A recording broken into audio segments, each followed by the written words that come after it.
Okay.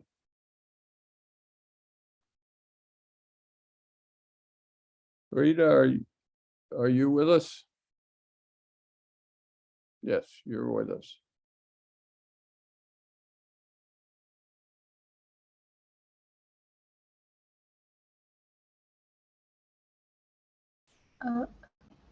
Can you see from this side?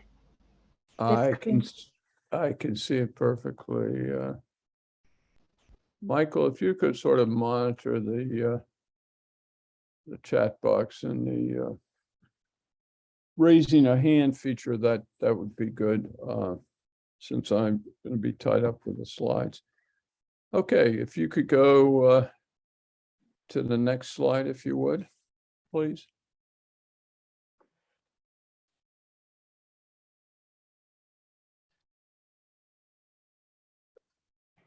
This is just a word on nomenclature. Yeah, slide 2, good. The word agreement, for example, is used in many of these different items we're going to be talking about this morning. And in the context when you're dealing with it, I don't think there's any confusion.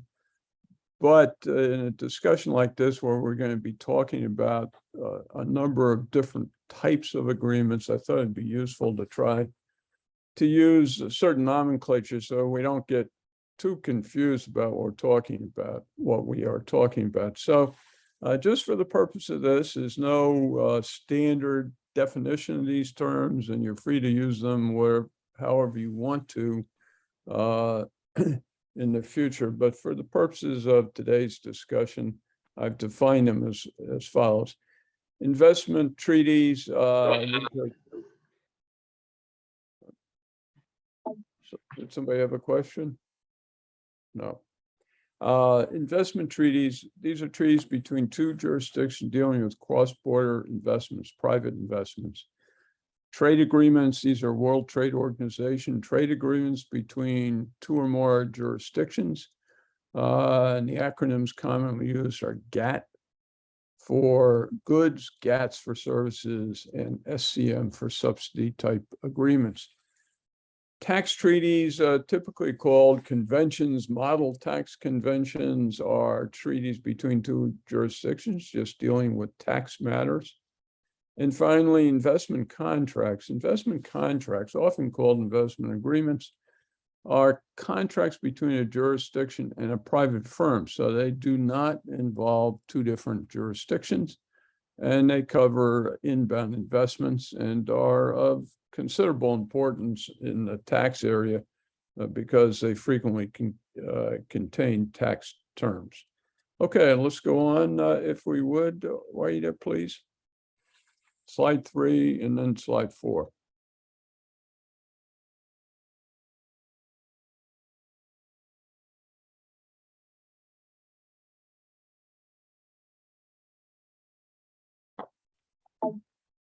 Okay, tax treaties, and what brought them about?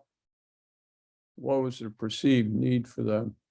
Well, what brought them about and the perceived need for them was the desire to allocate income between two or more jurisdictions so that the private enterprise involved wasn't subject to tax twice on the same item of income. And the jurisdictions commonly are referred to as the resident jurisdiction, which is the jurisdiction where the multinational enterprise has its headquarters, and the source jurisdiction, which is the jurisdiction where it is conducting operations, sometimes through a branch, more frequently through a subsidiary, and sometimes the subsidiary is directly owned by it or frequently by an intermediate holding company. So in any event, the source country is typically the country in the developing or the jurisdiction in developing country where the mining operation or the oil and gas production operation is located. So what are the solutions to this double tax problem? One is the tax conventions that we're going to be talking about today that are designed to sort out the relative taxing rights of the two different jurisdictions.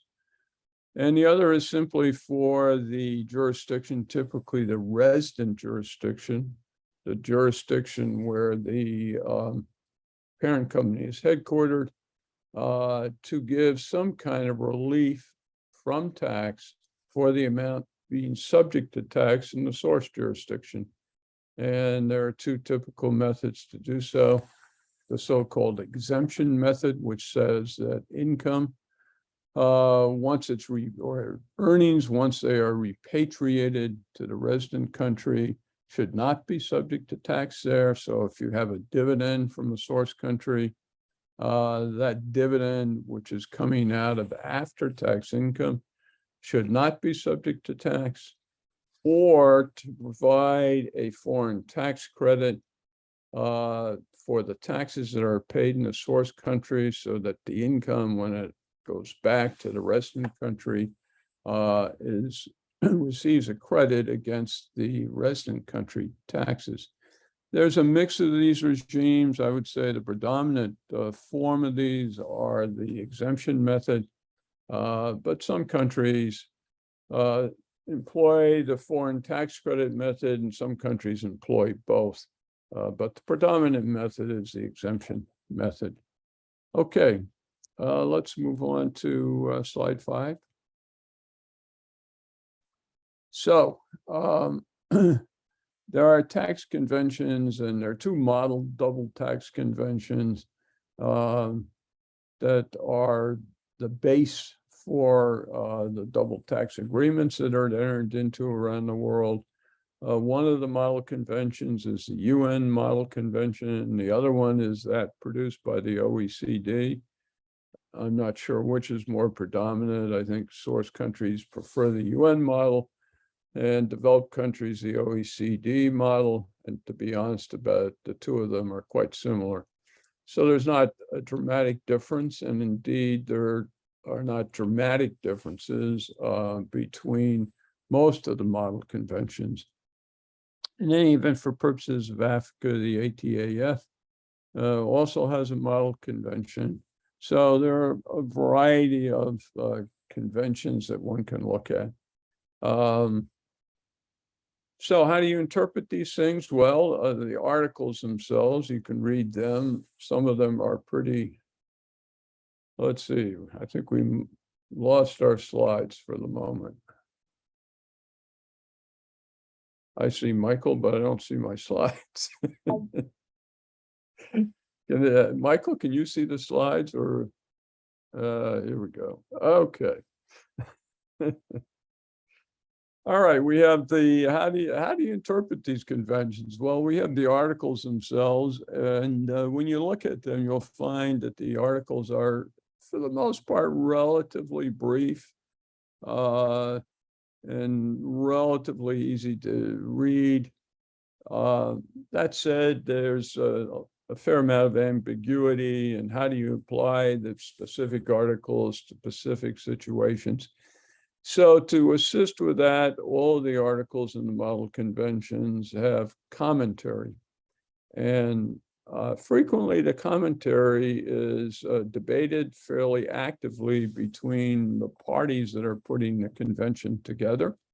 And in some cases, the commentary will be of critical importance in interpreting the treaty, because treaty article, because it may give the participants a fair amount of leeway in how they actually use that particular article in a particular jurisdiction.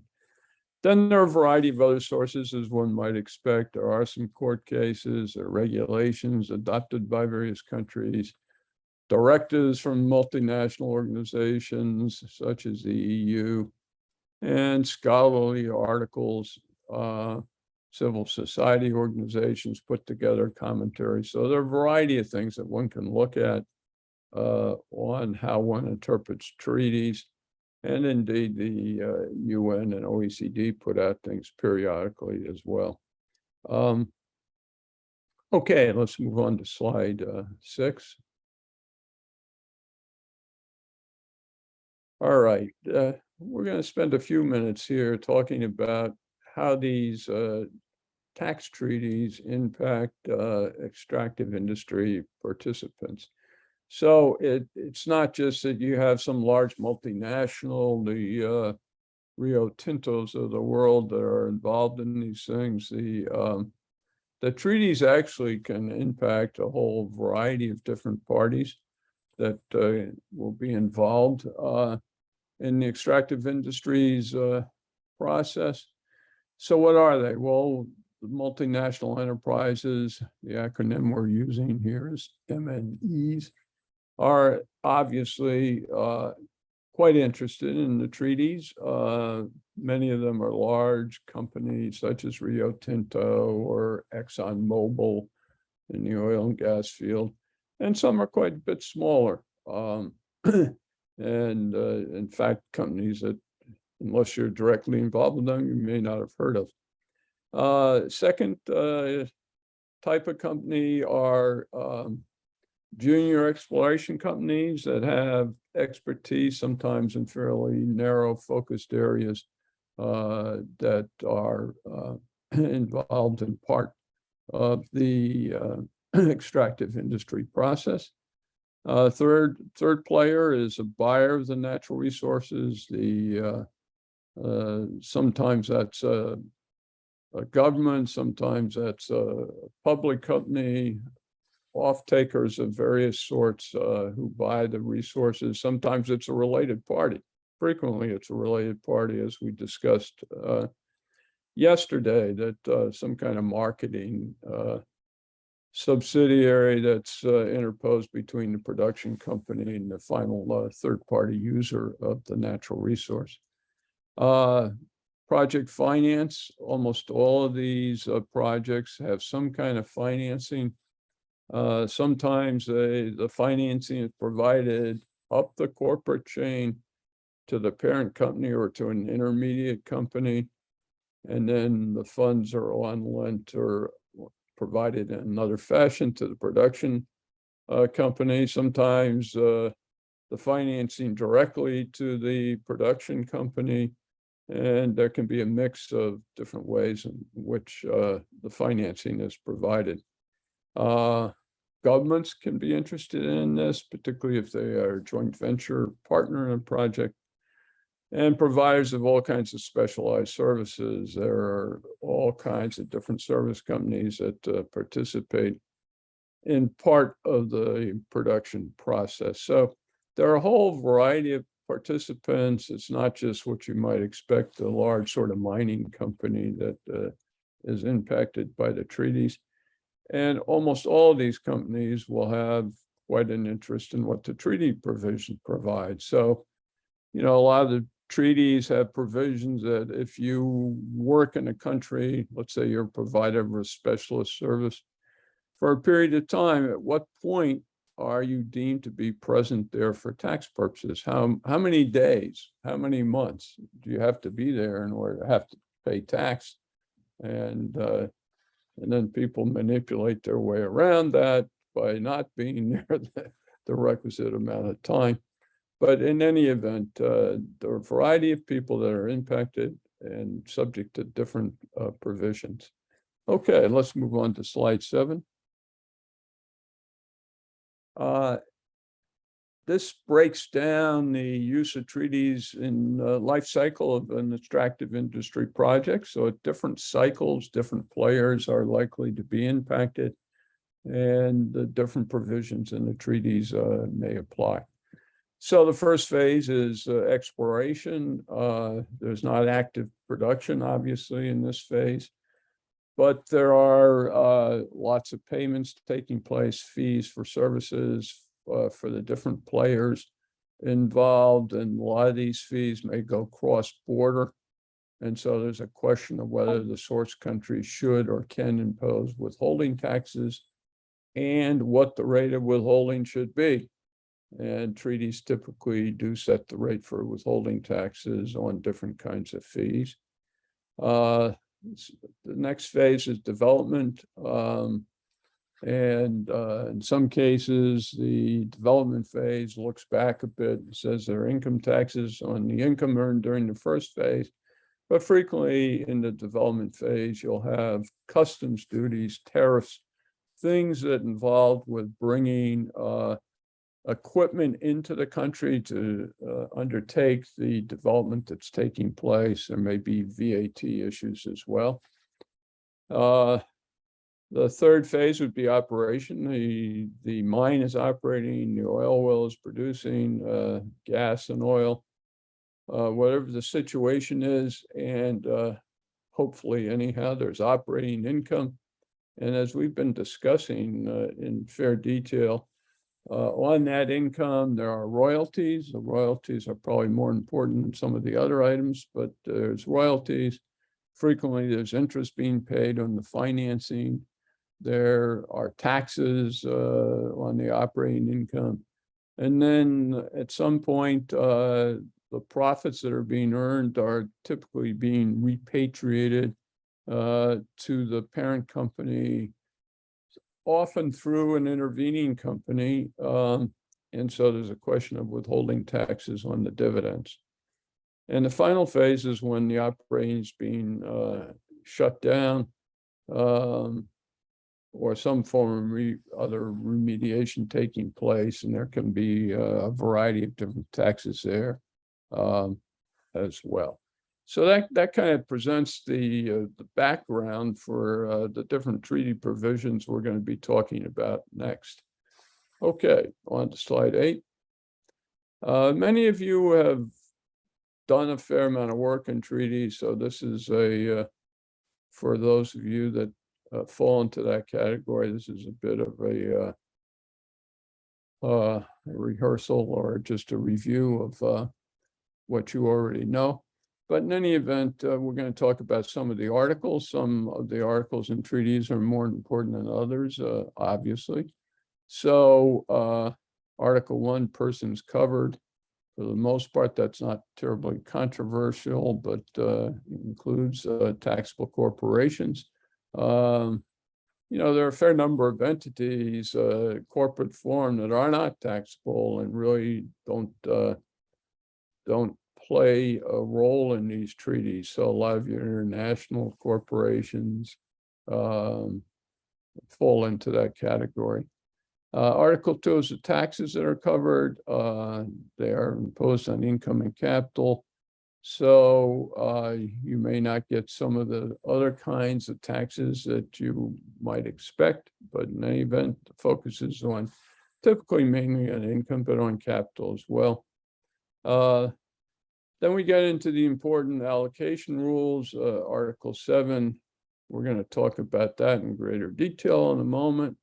Article 10 on dividends, and Article 10, Article 11 on interest, Article 12 on royalties, really are mainly withholding kinds of tax focus.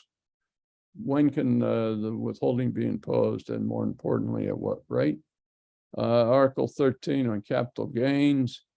And I will say that the question of taxation of capital gains has been a hotly controverted question, particularly where a share of a facility in a source country is transferred offshore. And that can give rise to a variety of very difficult tax issues. Article 9 is the arm's length transfer pricing standard that we've talked about in great detail before. Article 23 is what we said before on terms of mediation to eliminate double taxation. So that's the credit mechanism. Article 23B is the exemption method. And Article 25, the mutual agreement procedure.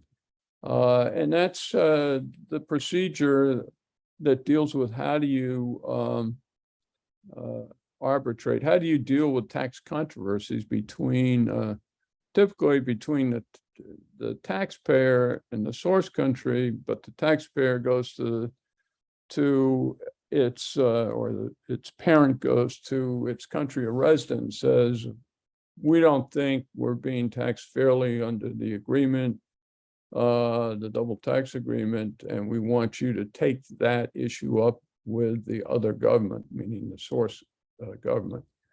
And we'll talk about this down in another slide, but these proceedings can be quite protracted. Okay, next slide, Article 9, please. Or slide 9.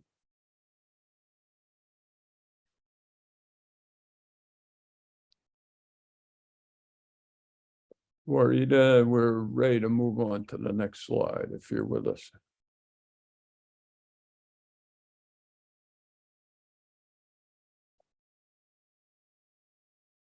I think we have encountered a technical difficulty again.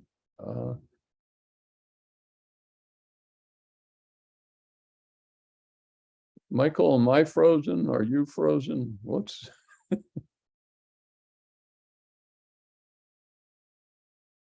I don't think we're frozen. There's something with this problem with the slides, so.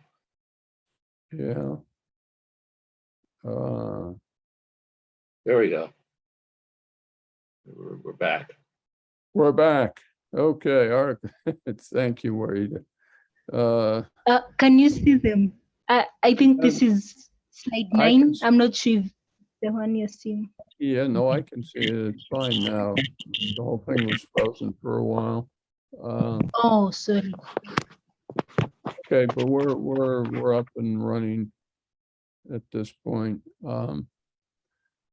Okay, we're going to talk about some of these different articles. They are the more critical and ones that are frequently subject to comments and arguments.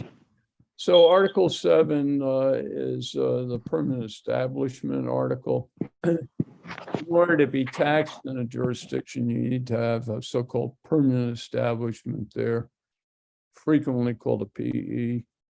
And keep in mind that these treaties were developed at a time before there was any form of digital commerce, and everything moved physically.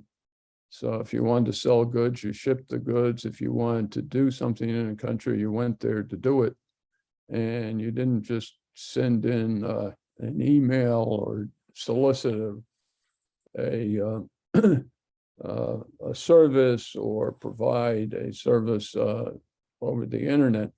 So these articles were really drafted at a time when none of that existed, and hence the permanent establishment standard focused on a physical presence, which is what you might expect. If you're going to do business in a jurisdiction, you went there to do it. And obviously times have changed. And so there are enormous questions today about what it takes to be present. And I think the focus is on, if you have a substantial economic presence in a jurisdiction, meaning you sell goods remotely there, sell services remotely there, or provide advertising, whatever the form is, can you be present even though you do not have a physical presence? Or you may have a physical presence of a minor form, but you're actually doing considerably more business. So what does it take to be present in today's world? And this is the subject of considerable argumentation right now. And frankly, the focus on, when you look at the so-called Pillar 1 standard, it's revolutionary in the sense that it does not require a physical presence. Moving on, Article 12A and 12B, these were attempts to deal with the issue I was just talking about in recognition. And I should have said, I do say, yes, Article 12A and 12B are in the UN Model Tax Convention and not in the OECD Model Convention. So there is a significant difference between those two conventions in this one respect. But they are both articles designed to deal with the fact that you do not need to be physically present necessarily to be subject to tax in a source jurisdiction and an attempt to deal with the new digital economy. They're fairly narrowly focused and not as broad as a lot of people would like them to be. Article 9, we've talked about this in great detail, but this is the arm's length method, and we've already said why should we be using this method? Does it apply today? How well does it work? So we can come back and talk about that if people want to, but we have talked about it a fair amount. Let's go on. Treaty abuse. I think almost everybody's probably heard the term treaty abuse. And frankly, there has been, at least over time, a great deal of treaty abuse, to be honest about it. The BEPS project has tried to put an end to treaty abuse, I think with some degree of success. I put up a simple diagram here to talk about it. As many of you know, Mauritius is a jurisdiction that has a great many treaties. A lot of people view Mauritius as a point of entry into African countries. And it's also been historically a way of entering into business in India. Indeed, for years, everybody went through Mauritius into India. There was a way of avoiding some rather stiff withholding taxes by using a Mauritius company that would then own your subsidiary in India. And there was, at least going back a number of years, very little substance required in Mauritius to take advantage of that treaty. The treaty terms have been changed. Now there's more substance required.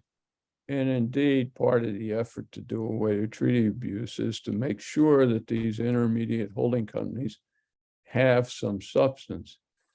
But what is substance? And that's an interesting question. Do you have substance if you have local people that manage the books and records? You may have a local law firm, local accounting firm that takes care of a lot of the needed record keeping. Do you need senior management there? What kind of management do you need there? Does the management have to be provided by residents there? Or can you just fly in people periodically to hold board meetings? You can get a whole sense of the questions of what is substance. Obviously, these investment hubs are looking at this themselves. Most of them have done something to enhance their requirements for substance, given the focus of the BEPS project on this. But historically, there wasn't really much substance, and even today, probably not all that much substance in many of these intervening holding companies. So they're put in place, and the primary reason they're put in place is to avoid withholding taxes. And how is that important? Well, if you have a interest payment coming out of India OPCO in this diagram, going to Mauritius, and there's no withholding on it, you're reducing the taxable income in India, and that income is escaping taxation in Mauritius because there is no or very low rate of tax there. And then Mauritius will likely take that income and dividend up to the parent company, and the parent company may exempt the income under the exemption system. So there's no tax whatsoever on that income. So that's the nature of treaty abuse. And as I say, there's a big effort to put a halt to it. Let me pause there. I don't know whether people have comments or questions. Yes, actually, there are a couple interesting questions in the chat. Okay. First, what is your view where a double tax agreement does not have an article on technical services and an entity derives professional income from a source country? It's an area that's very important to developing countries. Well, that's why there's Article 12A in the UN treaty. That's a tricky question, and to be honest, it kind of at this point in the world, it depends on what the treaty provisions are, and most of the treaties in existence probably do not have Article 12A in them. And more importantly, what the underlying law is in the source country. And the interesting question, you can look at different fact patterns here. Is the technical service provided offshore but has an impact onshore? Is it provided onshore? And if so, for what period of time does somebody or several somebodies fly in and are there for a week and then they leave? Or is there more substance to it? And there are all kinds of different nuances on that. Obviously, the more you have in country, the more likely it is that it should be subject to tax. Yeah, I'm sorry. Go ahead, Michael.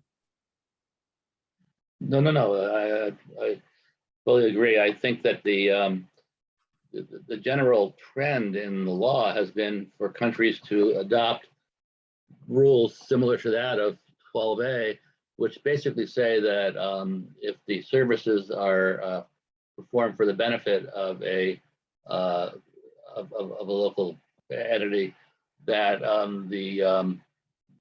that the source country can impose a withholding tax or something along those lines to capture the technical services. Technical services have been an area where there's been a lot of abuse. They're tipped very, very often. Technical services are provided through the, at least on paper, through the intermediation of a hubco, and I think it's becoming less controversial now than it had been in the past that source countries should be able to reach those that income. Yeah, there is also a mechanical, I guess you'd call it a mechanical question, a practical question. How do you impose the tax? It's one thing to say, I'm going to tax you. It's another thing sometimes to not have the ability or ready ability to impose a tax. So if you're going to impose a withholding tax, who's making the payment? And is the person making the payment subject to your jurisdiction? What was the other question, Michael? Okay, this is a question of a different topic. Mining concession agreements may limit the relevance of double tax agreements in attracting mining investment, particularly where more generous fiscal terms are locked in through stabilization provisions. What's your view on this? Well, we're going to talk about this. Hopefully we'll get to it in time. I have a whole set of slides dealing with concession contracts. Frankly, I mean, one varies depending on what one's interest is in these things. My own personal view is that the stabilization clauses, at least the way they've been employed in many treaties, are not sensible. But let me put that in hold for a minute, because we will reach that. We're going to spend some time talking about concession contracts in a few slides. So once we reach it, we can bring it up in more detail. Any other questions at this point, Michael? I don't see any in the chat. Okay. Look, we will love questions, folks, so please don't hesitate to ask them. Okay, Rita, please, if we could, slide 12. Oh, wait a minute. I guess I didn't finish with your. Let's go back. Okay, I'm sorry. There is a BEPS project, as I said, on avoiding treaty abuse. It's actually one of the BEPS actions, one of the so-called 4 minimum BEPS standards. But they want all treaties to contain a clear statement that treaties are not to be used to avoid taxation. B, a limitation of benefits provision. that requires a business to have a substantial presence. And C, an adoption of a GAR, or a general anti-abuse rule. To be honest about it, the first and third are less crisp in terms of their importance. The limitation and benefit provisions can have quite a bit of substance to them. In some cases, particularly in the US side, can go on in great detail. What is it? Does it mean to have a substantial presence, and so on and so forth? So I would say in degrees of importance, the limitation and benefit provisions is the more important of the three. Okay, next slide, 12.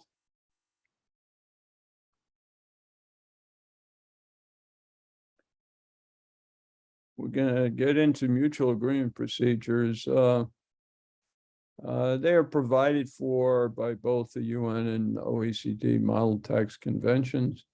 I think the problem with them is that many taxpayers have found them to be unsatisfactory. You go to your government and say, you know, I don't think I'm being fairly treated.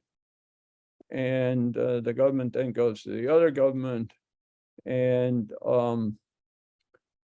usually the two governments, depending how their size and their capability, they meet once or twice a year to discuss things, hopefully more frequently, but at least in my experience, not all that frequently.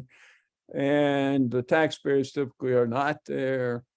And these proceedings used to take years and still do take many months. And the OECD tried to, as one of their best actions, to improve things. Okay, let's go on to the next slide. We're going to talk a little bit more about this. Because of their limitations on the mutual agreement proceedings, a lot of taxpayers in a lot of countries have urged that treaties include arbitration clauses. And the developed countries and many of the larger taxpayers want these arbitration clauses to be mandatory. And by mandatory means if a taxpayer feels aggrieved, it can then raise the aggrievement, so to speak, and there will be mandatory binding arbitration. And the so-called MLI, unilateral instrument to adopt BEPS, had an article that permitted countries to include these treaty provisions. And I would say, frankly, our arbitration provision, not too many countries agreed to do that when they entered into the MLIs. In general, developing countries are opposed to the arbitration agreements because they feel that they don't have the expertise and the ability to really engage equal-handedly in these agreements, and why should they be subject to a process that really is to their disadvantage? Okay, let's move on. Okay, resources, we're going to keep going. Great, yeah, fine. All right, we're going to talk about investment treaties and trade agreements. Investment treaties. These were really, there are a huge number of these things. These are the terminology or investment treaties. It means they're between two different jurisdictions. Many of them were entered into. I think the bulk of them really were not focused on tax. The focus on tax was in the tax treaties. But nevertheless, these treaties have, at least in some cases, been applied to tax issues.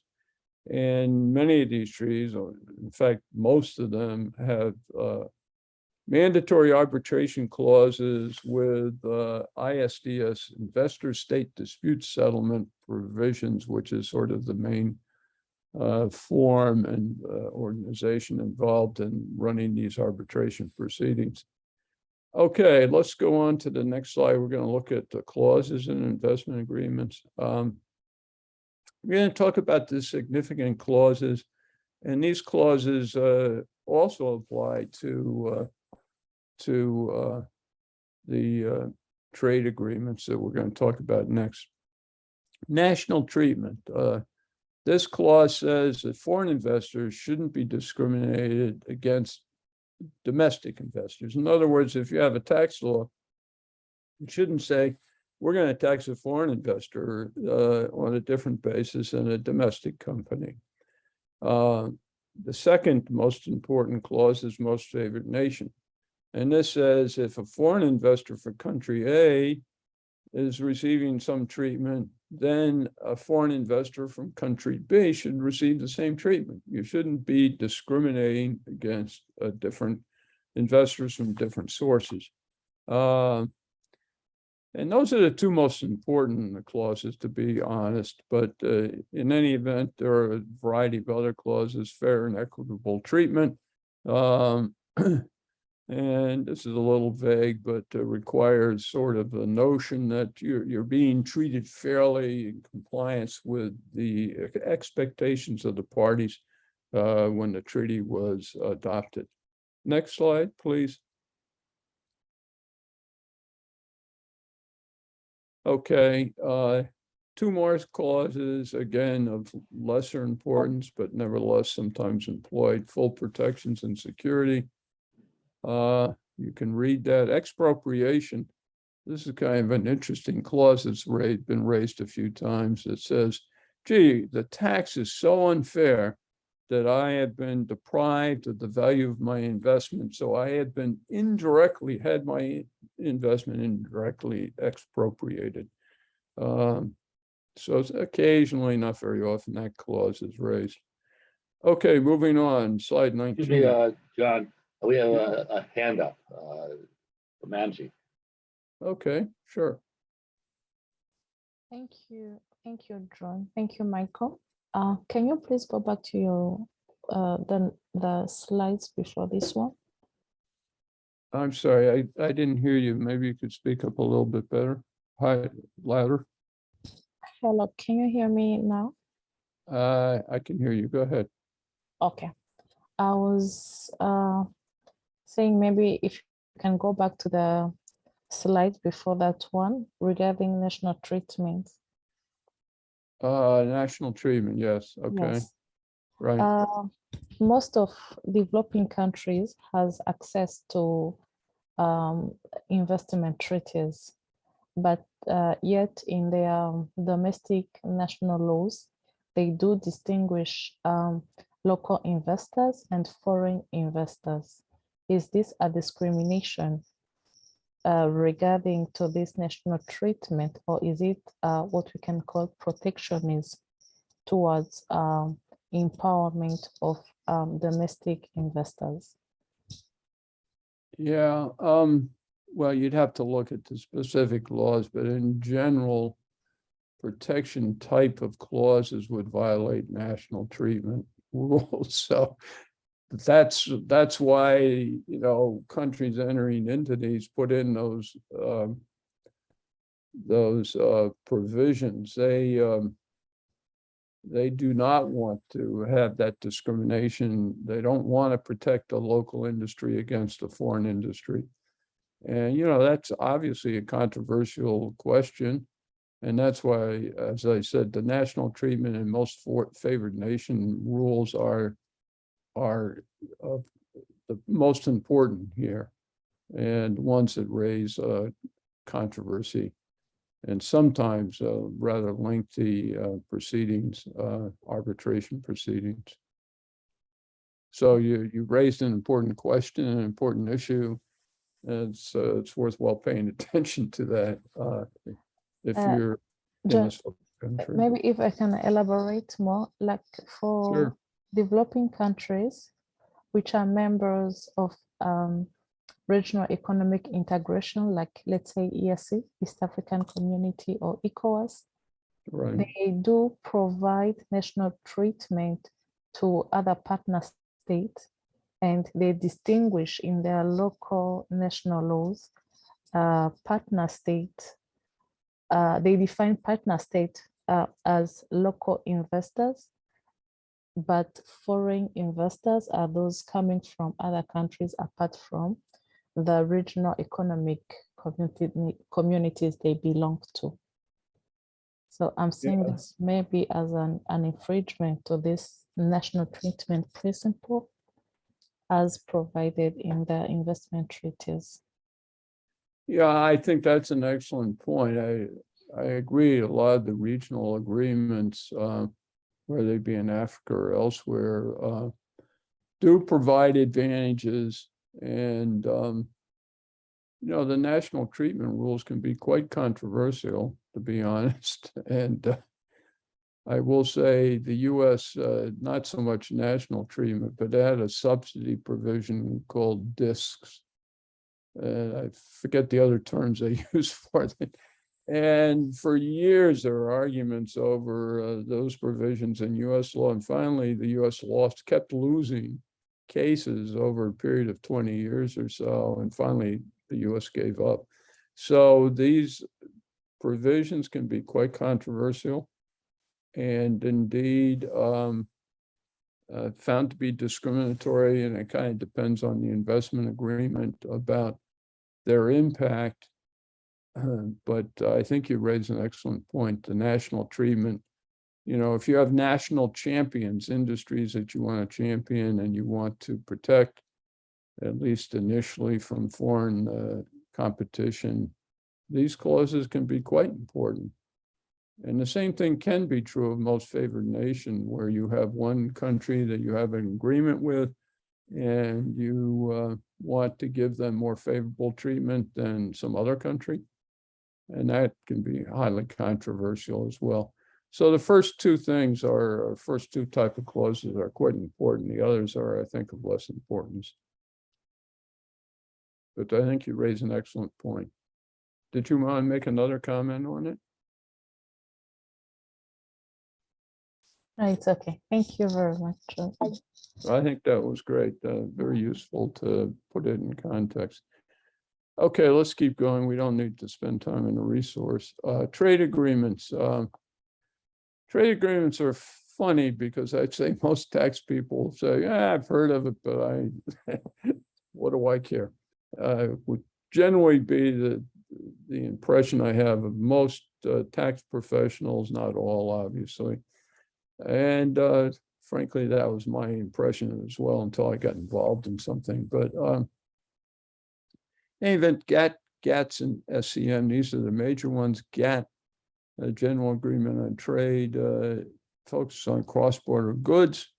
GATS is on services, and SCM is on subsidies. These are major trade agreements. Let's go on to the next slide if we could. Okay. I don't want to dwell upon this. We could spend a lot of time on it, but I did want to mention it. Direct taxes, meaning income taxes, are carved out of the application of these trade agreements. So you say, okay, I don't have to worry about them. Indirect taxes are not, VAT being one typical kind of thing that's not carved out. So there's a serious question, though, what is an indirect tax? And you would say, well, what do I care? And well, in a digital age, I would say there's tremendous concern about what's a direct tax and what isn't. And the US actually, in its foreign tax credit regime, has gotten into this, at least in an indirect fashion. So what are DSTs? They're gross-based tax, gross revenue-based taxes. They are not typically designed to tax net income. So is that an indirect tax or is it a direct tax? If it's an indirect tax, then it's subject to these provisions. And indeed, the US went after countries imposing DSTs under these trade agreements and said they were discriminatory and we're going to punish the country imposing them. So I don't, in the extractive industries, this is probably less of a question. but it's an interesting question nonetheless, and one to kind of tuck back in your mind to be aware of. Okay, let's move along. We're running a little bit late. Okay, investment contracts. I wanted to spend some time in this. These are the contracts between the mining company, the oil and gas extraction company, and the source jurisdiction. And we're going to break them down into different types, but these are critically important. So you can have treaties, you can have laws, but the reality is that once a company gets involved locally, they want to negotiate a deal for themselves, and sometimes that deal will override the treaty, override the laws, override everything else. So these are kind of critical things to worry about. Okay, let's go on if we could. Okay, concession contracts. So these are contracts, the local law typically says we'll grant a concession to a particular company, and it will then typically have the provisions that apply to that kind of concession. You know, the most important provisions are tax and royalty provisions. But there may be special rules in the legislation for extractive industry taxation as opposed to other kinds of industrial enterprises. And well, royalties typically, as we've discussed, are based on the gross value of items. Okay, next slide. John, another question in the chat. Sure. Beyond the United States, is there an enforcement arm of the United Nations to ensure that countries adhere to treaties or don't abuse treaties? Is there some kind of international body that enforces these treaties? Yeah, the so-called omnipotent body. To be honest about it, I don't think the UN is in the business of enforcing treaties, nor is the OECD. The enforcement mechanism tends to be these arbitration agreements, and then the ISDS arbitration provisions, and they, you know, there's a whole institutional framework for that. And to be honest about all the details of it, I'm not an expert in. But there are international organizations set up to control arbitration proceedings. And then once you have an arbitration award, typically most countries, you can take that award and enforce it in a court of law.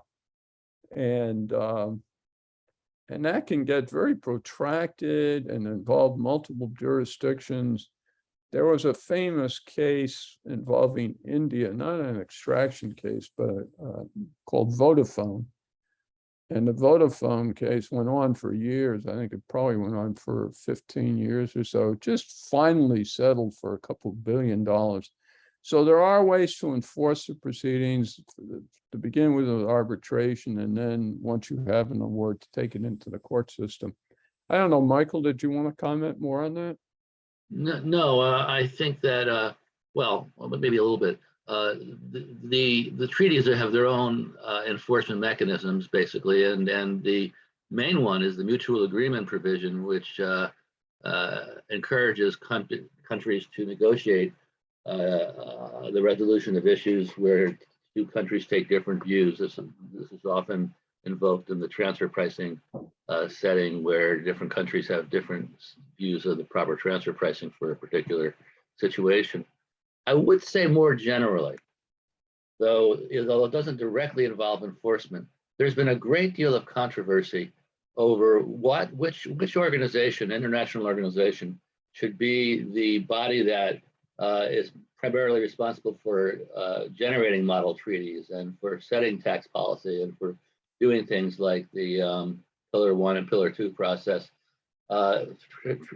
Historically, I mean, for historical reasons, that organization has been the OECD since the Second World War. And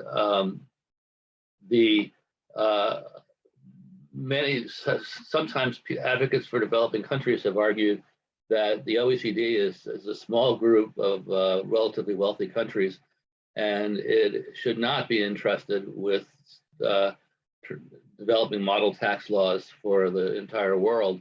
And the United Nations has its own tax body, the Committee on Experts on Taxation. And it's often argued that the UN should take a more dominant role in making international tax law. The OECD is countered by creating the inclusive framework, which includes 140 countries at all levels of economic development. And I think that there is likely to be a small amount of competition between those two bodies, between the UN and the OECD, for some time to come. And my own view is that that's healthy. That there are too many diverse interests involved in tax policy making for there to be only one internationally recognized organization working in the area. Yeah, no, I agree with you. The developing countries obviously support the UN, and the wealthy countries support the OECD, and there can be some conflicts, which I think are frankly healthy conflicts concerning the adoption of different kinds of rules and how the votes should take place and so on and so forth. And we also Okay. we also have a hand up from Angie. Pardon me? We have a hand raised. Oh, Question. okay. Angie, Angie, Yeah. did you have Yeah, Yeah. sorry for asking so many questions. Sure.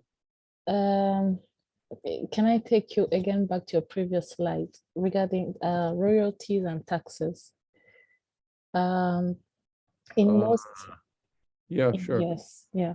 In most African source-rich countries, we do have state equity participation in mining projects as a requirement throughout the mining project. And most of the time they are really, the state equity interest could be free. So the country does not make any payment, but they're expecting to share benefits at the end of the mining activities. My question is it better to increase taxes and royalties instead of claiming for state equity participation? Because many mining companies, when they report their benefits, they usually say they do not make any benefit. So the country is losing on the state equity participation, is not gaining anything at all. And I wanted to ask, is it better to increase taxes and royalties instead of having state equity participation in a mining contract or investment contract? I would say the equity participations I've seen are typically at 10%, and then in some cases have an option to go to 25%. They can be a little bit controversial. It's not as though you get 10% of the parent company of the multinational. You're talking about 10% of the local company. And then you get into a question about,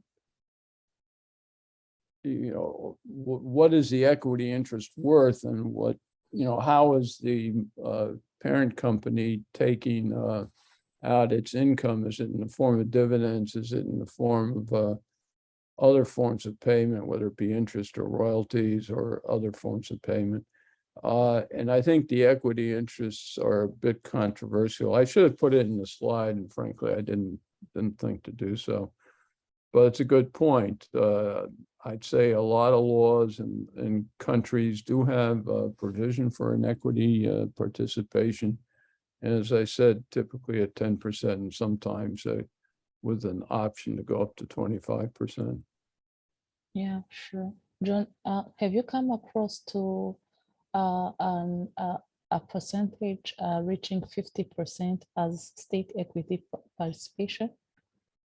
I have not seen 50%. Once you get up to 50%, you have control issues. And I think most extractive industry companies, mining companies, oil and gas companies would not be in favor of that kind of provision or wouldn't like it. I mean, obviously you have, in some cases, you know, the local production is run by the country and you know, like oil is owned in many countries by the national country. They may have a national production company, and the off-taker is the one that buys it, the flange, so to speak, in oil and gas. But I haven't seen 50%, but on the other hand, I haven't tried to conduct a review of, you know, multiple countries. Okay, thank you. Sure. We have another comment in the chat box from Geraldine. The capacity of African arbitrators has increasingly improved. I speak especially for Kenya.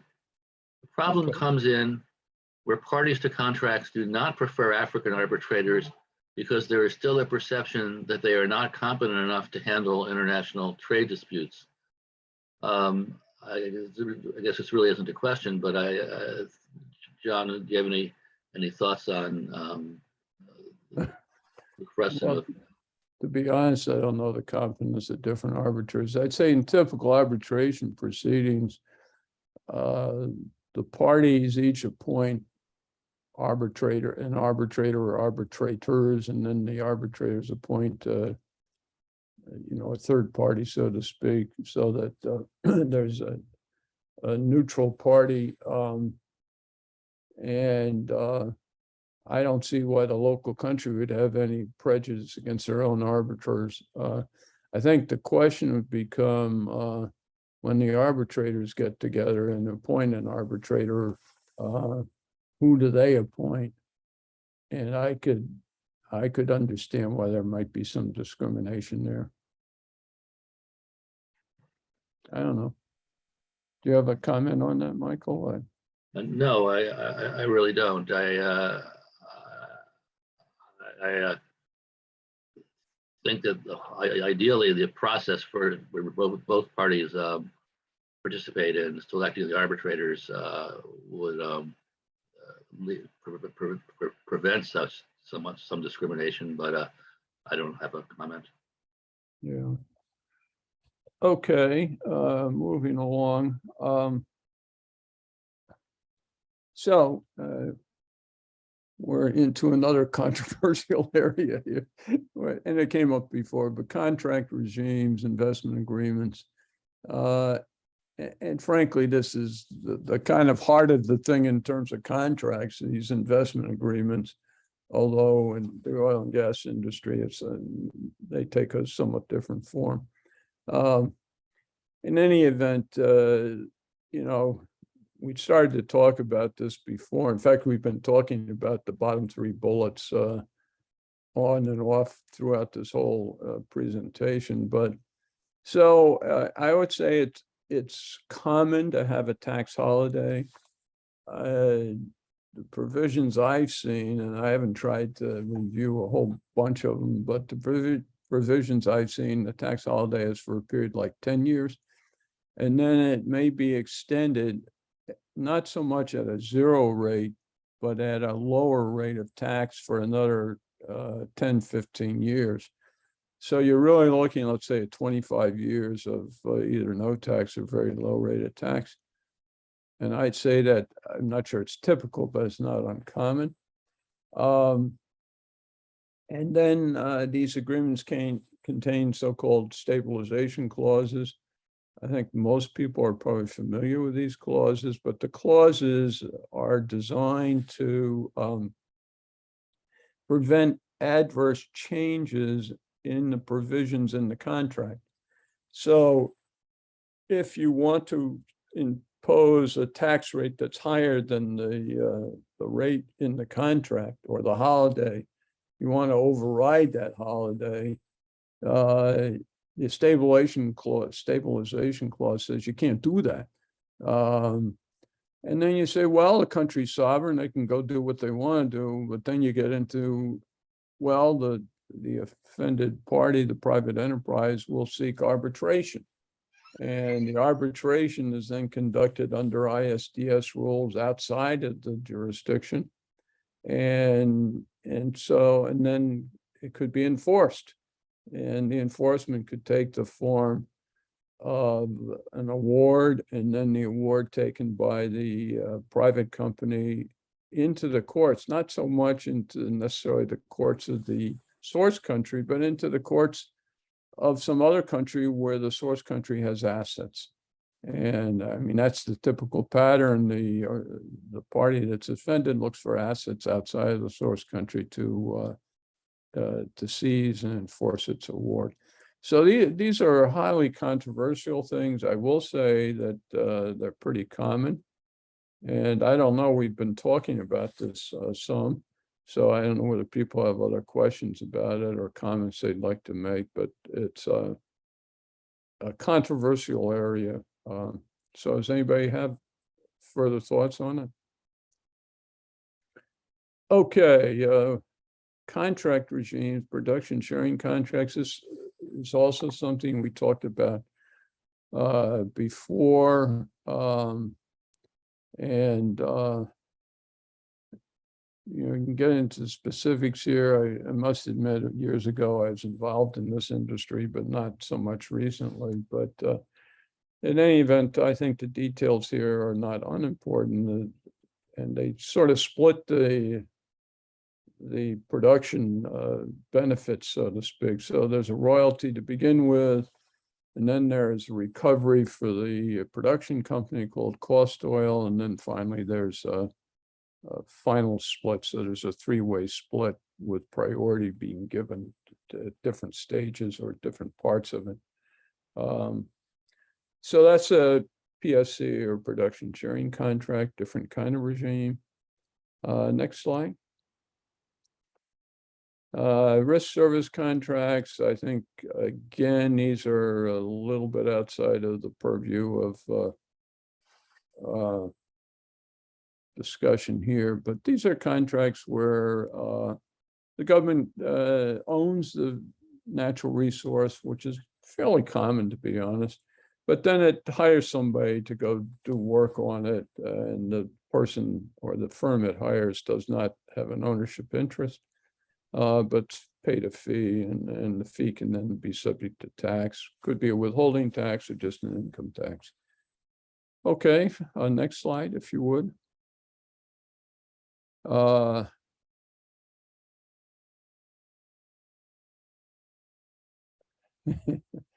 This is, I don't know whether Makupa is on the call today or not. I didn't look in my participants. Makupa, are you with us? No, I don't hear. In any event, Makupa works with Tax Justice Network Africa. She was a presenter on Monday. This whole question of transparency is a significant question.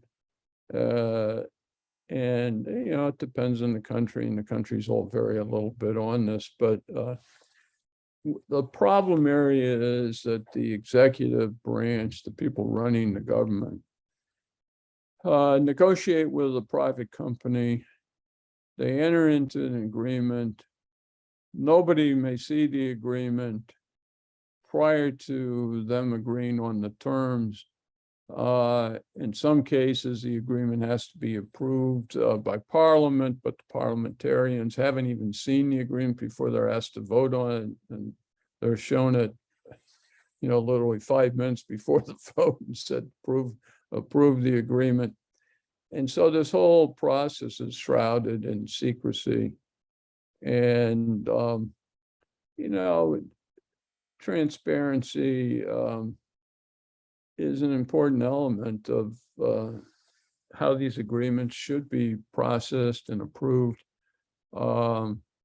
And indeed, it's something that the Tax Justice Network Africa is working on. So I don't know if people have comments on that or not, but it is an important part of the whole process involved. Anybody have, that's the end of it. We're actually at the end of the time that was set aside for this. I would say this resource, a number of the resources, and I've cited several places to UN documents, this handbook, there's a new version coming out, but if you don't mind, 500 pages of provisions and discussion, it's a good source. And fortunately, up front, there's a section that kind of summarizes things, so you don't have to read everything. In any event, anybody have a question or a comment on things? I'd love to entertain them before we take a break, or everybody wants a break. I guess my other question is my other speaker here? Nirvasha, are you with us? Hopefully. Not sure I see her. Well, we'll worry about it during the break. I don't know, it's hard for me to tell.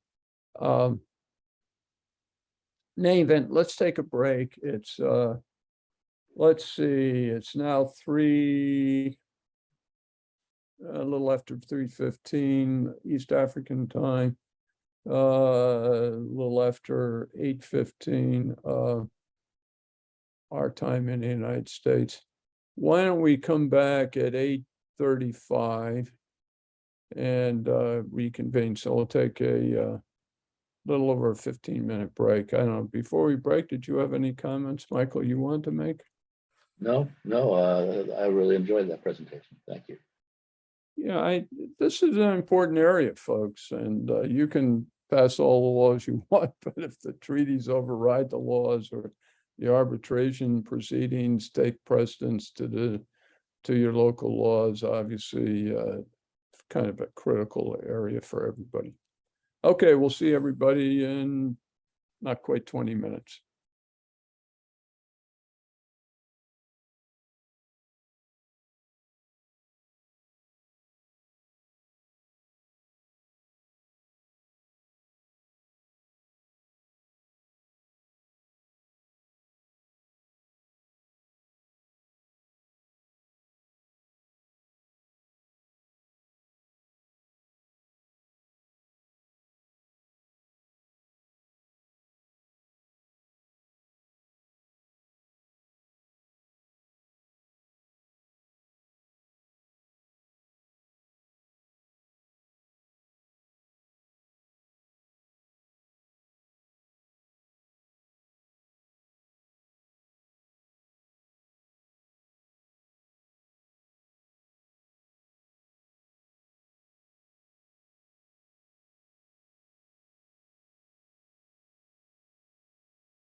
I have been emailing our next speaker, and I'm not sure I yet see her. Hopefully she will be joining us. Nirvasha Sinj, are you on?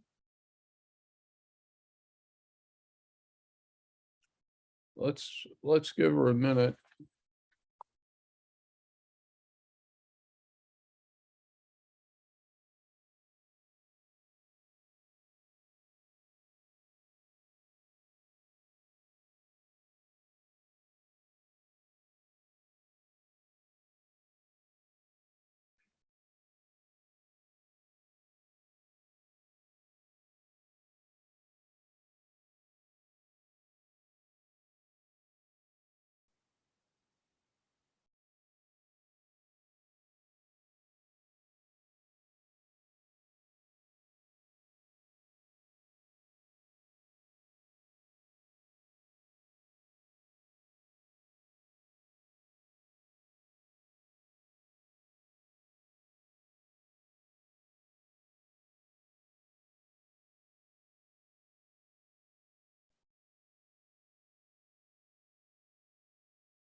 Okay, folks, I think we're ready to start.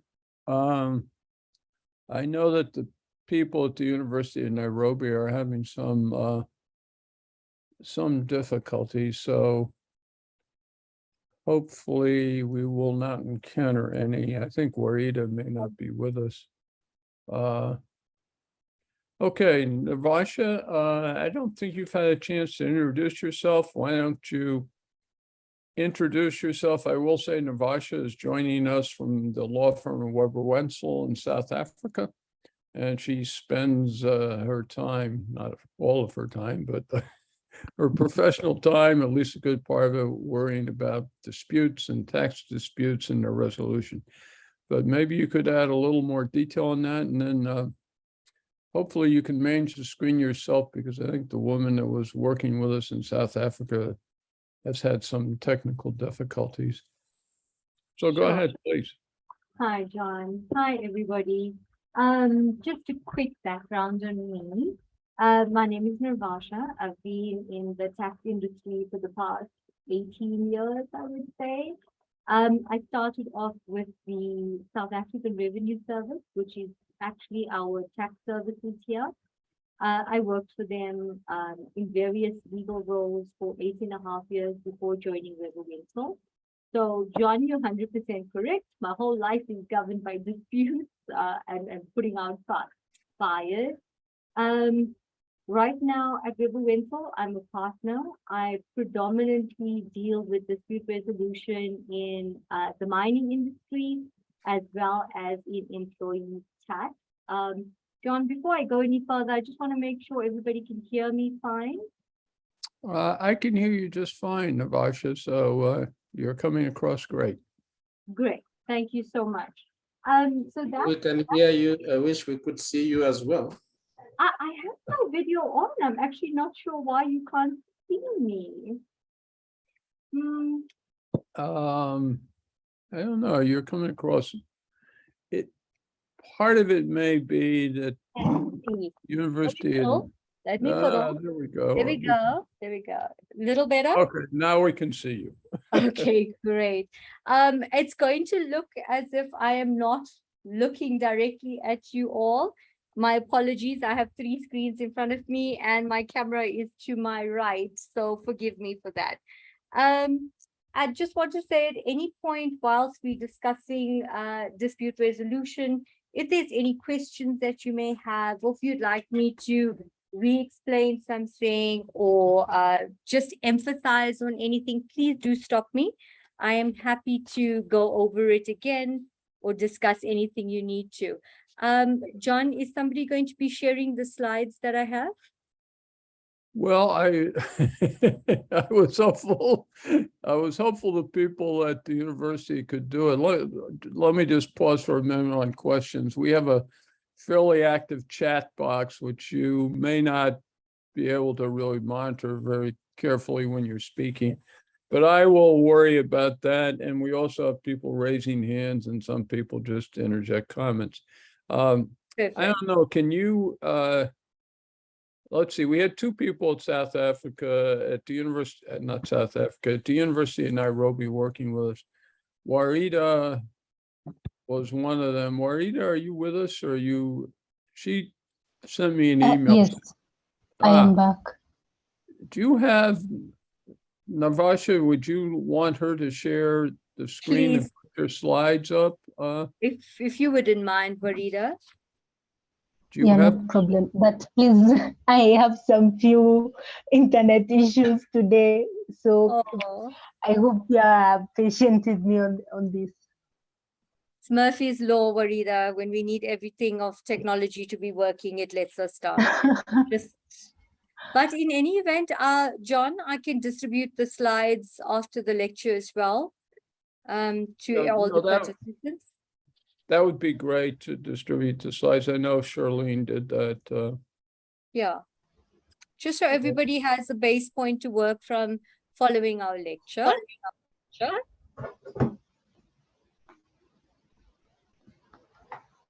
Warida, you've got the slides? Yes, coming up. Perfect. Thank you.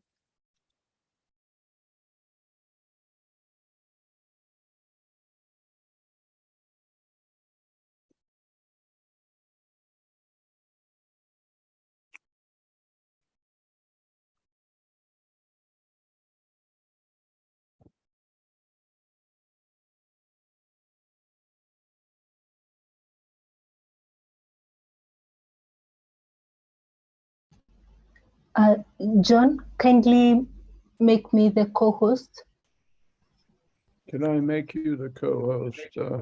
Yes, I can try to make you the co-host.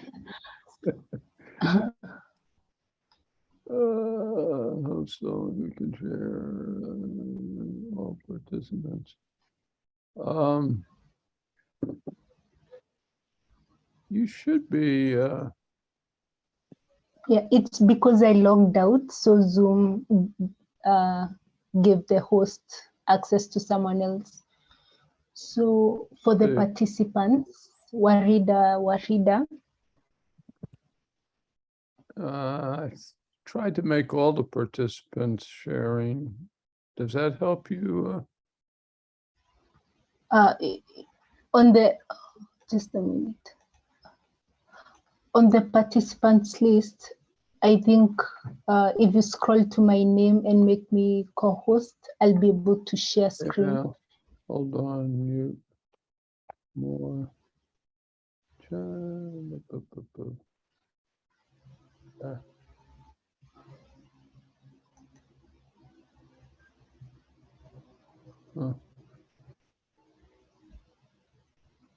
It's not giving me the option, but you should. Okay. Does that help you? No. No, that is starting the video. So on the, can you see my name on the participants list? Yeah, no, I see your name, but the problem is when I look for the, There's the more, there's Yeah, the the more more- solution. the more is not giving me that option. It asks to start video. I can do that. Rename, allow to multi-pin. Is there make co-host? Yeah, it's not giving me that option for some reason, Warita.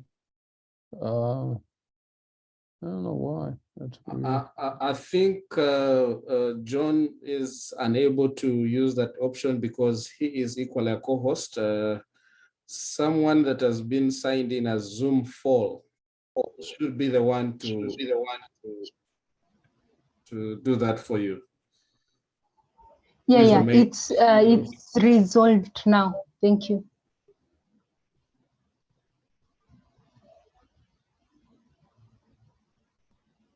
Are you okay now, Warita? Yeah, the administrator is giving me this Okay, access. all right.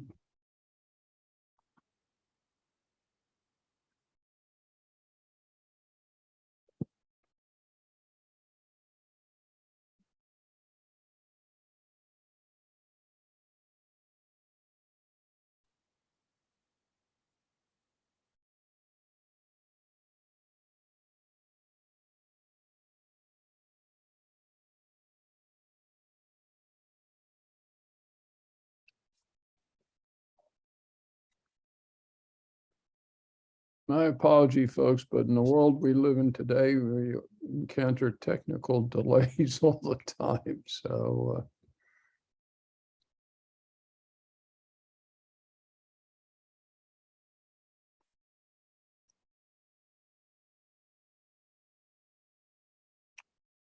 John, do you think we should perhaps just start and once Farida gets the slides up, everybody can just follow the slides? So as not to cause any more. Yeah, I'm, Warita, what do you think? Are you gonna be able to pull the slides up? Yeah, I think she can start because I'm not sure what's going on from the administrator side. We can start and then I can follow with her and have the slides up when I can. Okay, Thank maybe you. you can work with Davis. I have the slides, but the problem is I'm not sure where I saved them, and it would take me a while to get them up, I'm afraid. It's okay. Let's start. I'm not Okay. going to be reading from the slides, so it's just there for guideline purposes for everybody in any event. So perhaps I I'll don't start. know. Can you bring the slides up yourself, Navasha? Not allowing me to, John. I think because I've got too many of my screens open, it's not allowing me to mirror my screen. Let me see if I can. Probably I will have no more luck with you than I had with. There we Navasha. go. Somebody's sharing it. Okay, we're all set. Great. Okay, wonderful. So, as I was saying, I deal predominantly with dispute resolution in a South African sphere. We are governed by the South African Revenue Service and the Tax Administration Act, read with the Income Tax Act. What we find, and I think most jurisdictions have this, is he who alleges must always prove. In other words, if you are alleging that an assessment is incorrect, an amount is incorrect, etc., you need to prove it, right? And one of the mechanisms that are used to prove this is entering into a proper dispute with the South African Revenue Service. I'm just giving you a bit of background in terms of how we deal with it in South Africa, and then we'll go on to how we would deal with it across the countries if there's a dispute resolution. So, the onus of proof is governed by Section 102 of the TAA. Essentially, it says, okay, Mr. Taxpayer, you don't agree with this assessment that the South African Revenue Service has issued. You tell us why and how it should have been applied. So that's when you enter into a whole dispute arena. And this dispute arena is obviously governed by very strict timeframes, but with everything else that we have in life, there's always a method in which you can get extensions. Now, the reason you can go to the next page, please, Farida. We very often find that a taxpayer will, or it is capable, where a taxpayer, let's say for me, I work in South Africa, I live in South Africa, but I do work in another country. Who has the taxing rights? We've got to discuss, should South Africa tax me, or should London tax me, or whoever it is I'm working for. There's a very a good clause known, not a clause, sorry, an agreement which specifically governs the method in which a taxpayer will be taxed, and that is known as your double taxation agreement. To break down what a double taxation agreement is, it's when two states have the ability to tax a taxpayer, but only one of them, in terms of statutory provisions, is allowed to tax you. So you look at what is known as a double taxation agreement. So it's an agreement between two countries, which determines which of those countries or which of those states will actually tax the taxpayer. Now, treaties that are concluded between South Africa and other jurisdictions, it has an article known as Article 25 of the OECD model. Now, what is Article 25? It's very important to actually discuss what is Article 25. Now, Article 25 essentially says that different tax authorities can talk to one another, because it's only when you talk to one another that you realize which one of you has the ability to tax and who should be taxing, right? So Article 25 is there. It says that there must be a mutual agreement, right? In other words, both parties need to agree to this, and it allows the two jurisdictions to resolve the issues. And the issues that it talks about is in terms of the interpretation of statutes or the application of a convention, etc. You can move to the next page, please.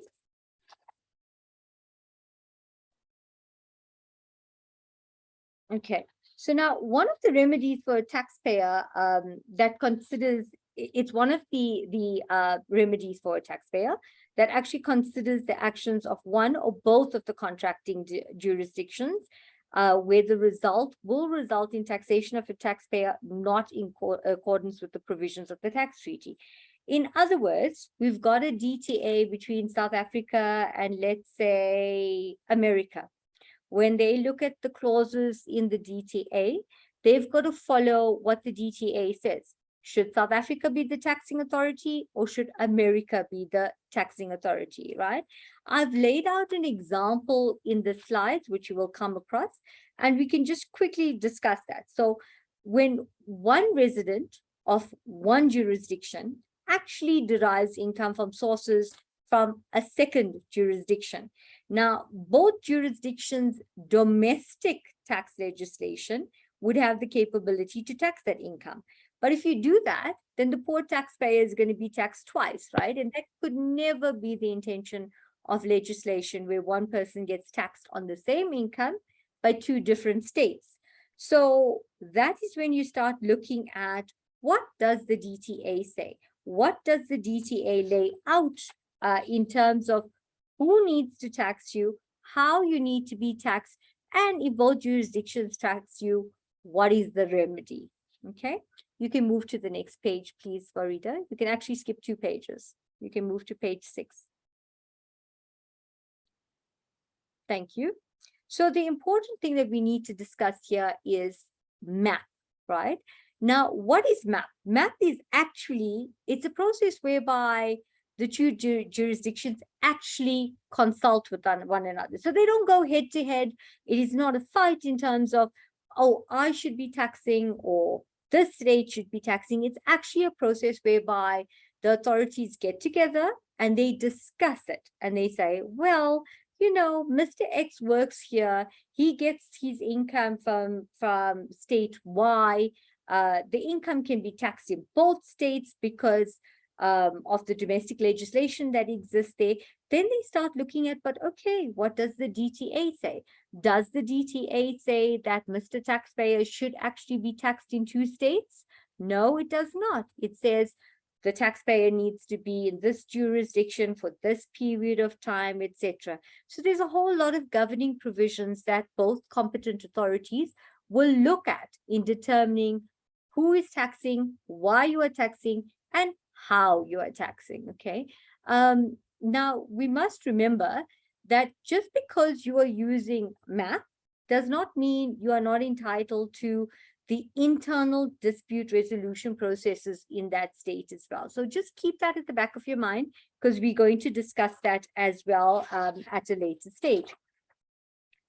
Now, MAP, if you're looking for it, you'll find it on the OECD platform, on the website. It lays out the MAP process, what you need to do, how you need to do it, etc. So that is a very important document that you'll need to look at in the dispute processes.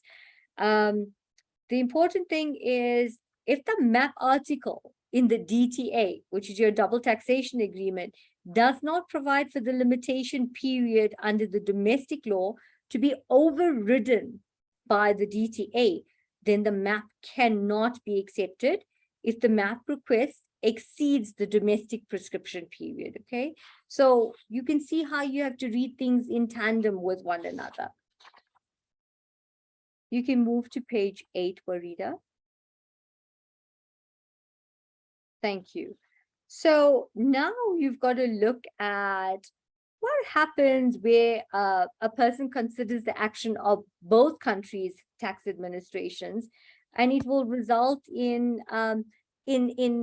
basically the result from looking at it will not give you the desired result. It will not give you a result as set out in the domestic legislation.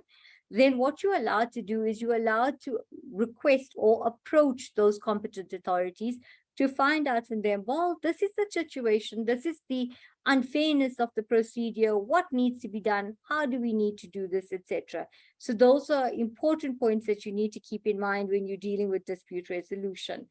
Now I'd like to go on to exactly how the dispute resolution, yes, you can move to the next page, thank you, how the dispute resolution process in South Africa actually works. So the processes that have been laid out in Chapter 9 of the TAA is actually, it's very well laid out. It tells you exactly how you need to approach matters, what's the time frames that you're allowed to deal with, what topics or what issues are you allowed to object to, etc. These are all laid out in what is known as our Tax Administration Act, right? Essentially, Section 103, it lays out the rules for the dispute resolution procedures. It also discusses the manner in which an ADR needs to be conducted. An ADR is basically an alternative dispute resolution process. It's a very informal process that is utilized in South Africa. It comes following all your dispute steps, and I will take you through all the dispute steps in a minute. The alternative dispute resolution procedure that is adopted is essentially where it's like a roundtable conference that you have with your tax authorities. You have the taxpayer's representative, SARS legal people, SARS's auditor, etc. And you literally sit across the table and you discuss why you believe the assessment that has been raised by SARS is not correct, or why a deduction that has not been granted by SARS should have been granted.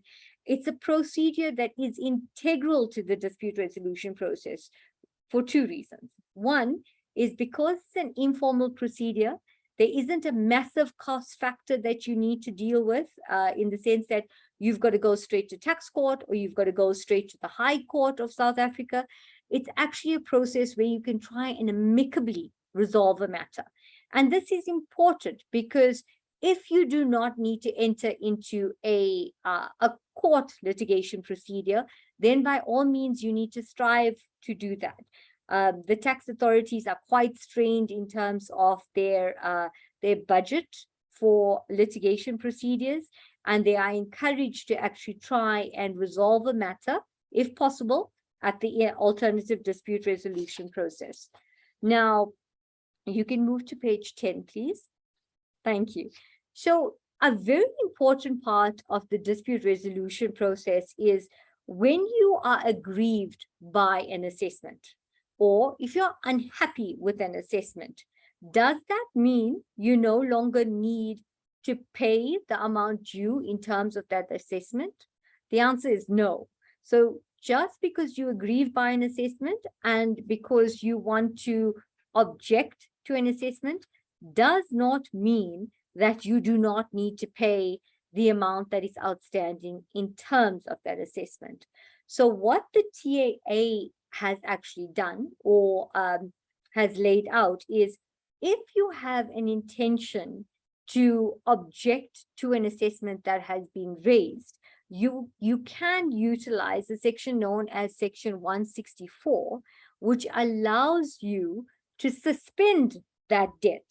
So in other words, you say to SARS, well, I'm going to object to this assessment because I don't agree to it. And because I don't agree with this assessment, I'm entitled to ask SARS to pend the payment of that assessment whilst I am objecting to it.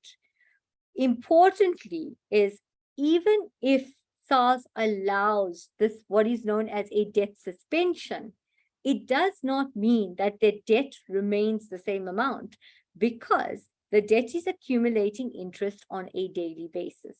So when you apply for a debt suspension or pending of the outstanding debt, you must remember that interest will continue to accumulate.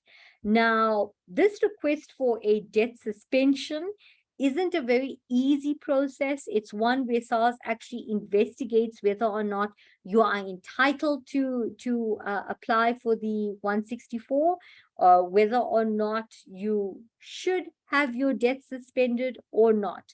So but it is a good mechanism, because most tax authorities, oh, sorry, you said in the case of South Africa, how long does the court take to deal with the dispute that it has before it? Okay. Let me just interject a comment. We have people across the world, to be honest, Arisha. I think a lot of the stuff you're talking about, while it's focused on South Africa, most countries have similar procedures. So before you get into court, there's an administrative process and there's a court process and so on and so forth. So even though this is very South African oriented, most jurisdictions have something similar, obviously not exactly the same because they're different jurisdictions. But go ahead and answer. There is a specific question in the chat box about South Africa. So the question was, how long does the court take to resolve it? And the simple answer is there isn't a fixed period for this, unfortunately. If you choose to take the matter to a high court litigation, and just remember, before you can take it to a high court to deal with the tax issue, you've got to actually exhaust all of your internal processes. So if you don't exhaust the internal processes that are laid out in the Income Tax Act, read with the Tax Administration Act, you are prohibited from taking it to the High Court.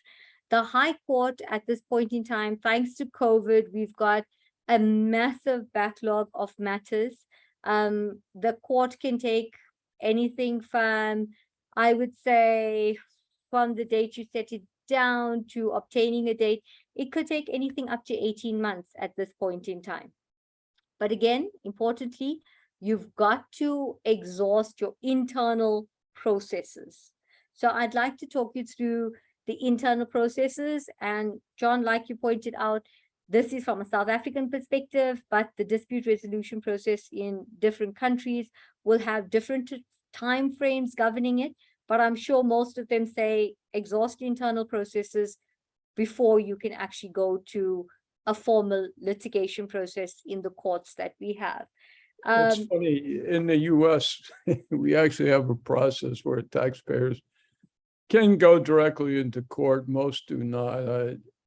It is possible to short circuit some of the things in the US, but that's a bit unusual. Most Yeah. places do require you to exhaust your administrative opportunities. Yeah. And the fact that they've actually laid this down, it makes sense, because if you can resolve it internally with your revenue service, why would you choose to take it to a court proceeding where you're going to expend massive fees on legal representation? And I think that is part of the rationale for why they say you've got to exhaust all internal processes. Because although the taxpayers that you represent could have the budget to actually deal with matters like this, SARS may not necessarily have the budget to deal with matters like this, in which case they are more open to settlements. Okay. Now, when you receive an assessment, you are entitled to get proper reasons for the raising of the assessment. You can move to page 12. We have a hand up, so when you reach Oh, applause, Sorry. Oscord can, no, go ahead, kid, finish your thought. Thank you. No, it's fine. It's okay. Thank you, John. I'm really loving this presentation from Singh, and I want to speak from the experience of Uganda. Yes. In Uganda, matters concerning taxation of the extractive industries is still a new area. And I believe for our judiciary and the court system, it is actually, it's also a new area for them. And perhaps that would mean that they would need refresher courses or capacity building to handle this area. And that worries me a lot, especially considering the time. Of course, you explained that it should be the last resort for one to go to court. Of course, within our revenue authority, Uganda Revenue Authority, there is a tax appeal mechanism where you can appeal with the authority.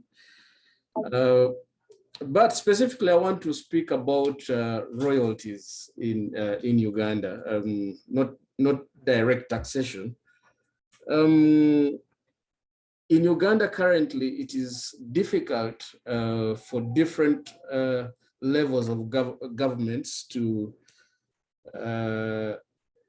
say with precision how much royalties they're entitled to, because we don't have a mechanism to determine how much volumes, say, for example, if we are talking about royalties from sales of gold, we do not have a mechanism to determine for a local government or a district or where the mining took place to determine in figures the volume of gold that was extracted out of the local government.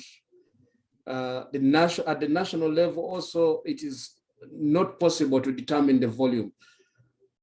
In my country, what URA does, the URA is the tax authority in Uganda.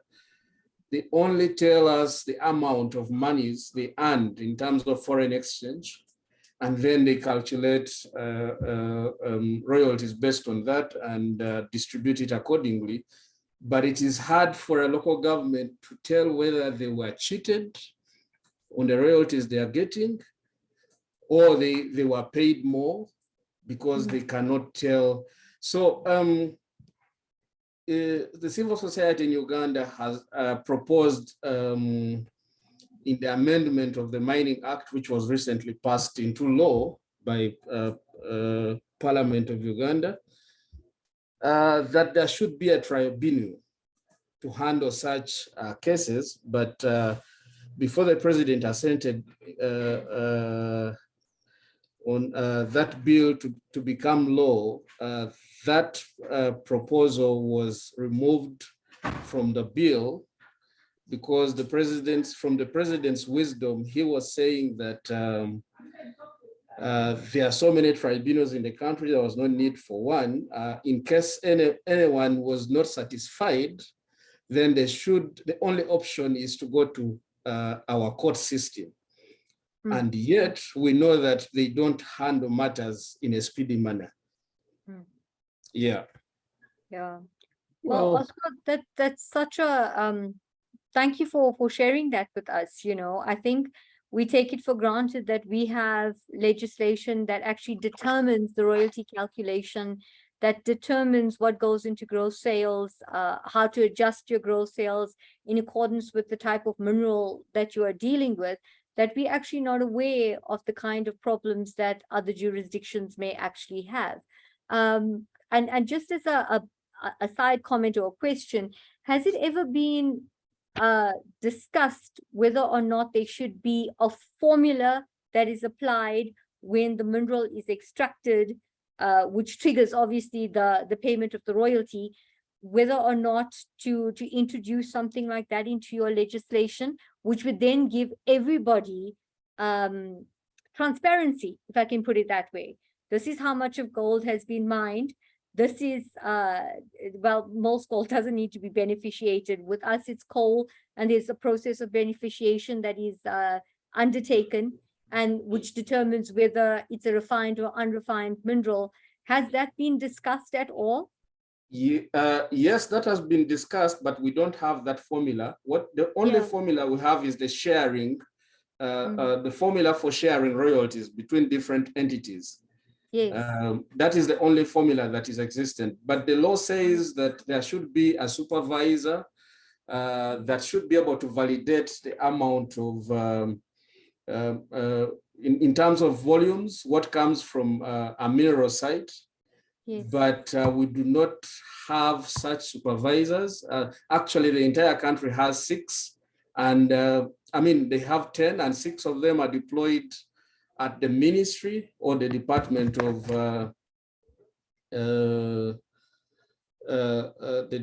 of Geology and Mines at the Ministry of at the ministry itself. So the discussions have taken place, but we do not have such a formula. The only formula that exists is on sharing of royalties. yeah, I think a lot of countries are in a similar situation to Uganda. They are resource rich, but capacity limited. In any event, I think you've raised an interesting question, Oscar. We kind of need to move on in order to make sure that we have enough time to discuss the rest of Navasha's slides. So, But Ascord, you have my email address. I would be happy to discuss this offline with you, because this does pose a massive problem. Yeah, sure. In terms of the fairness aspect. So I would love to have this discussion offline with you. So please feel free, email me. We'll set up a chat so we can actually talk through this some more. Sure, thank you. Deal, Oswald. Okay, Thank keep you. going, Navasha. Thank you. Okay, so we're gonna take a step back, and we're going to talk. Warida, we on page 12.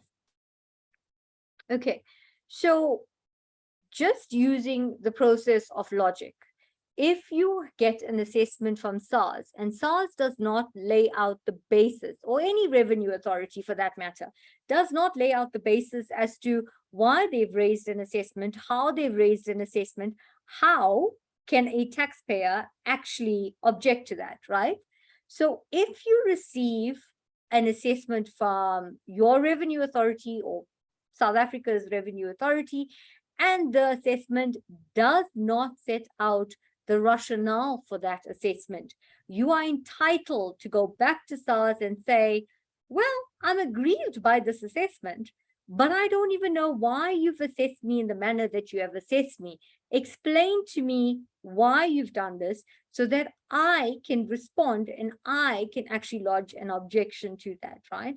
So this is a very important step in the process because it goes back to the object of fairness. If SARS wants to raise an objection, or any revenue authority wants to raise an assessment, I beg your pardon, they must provide the taxpayer with the rationale for that assessment.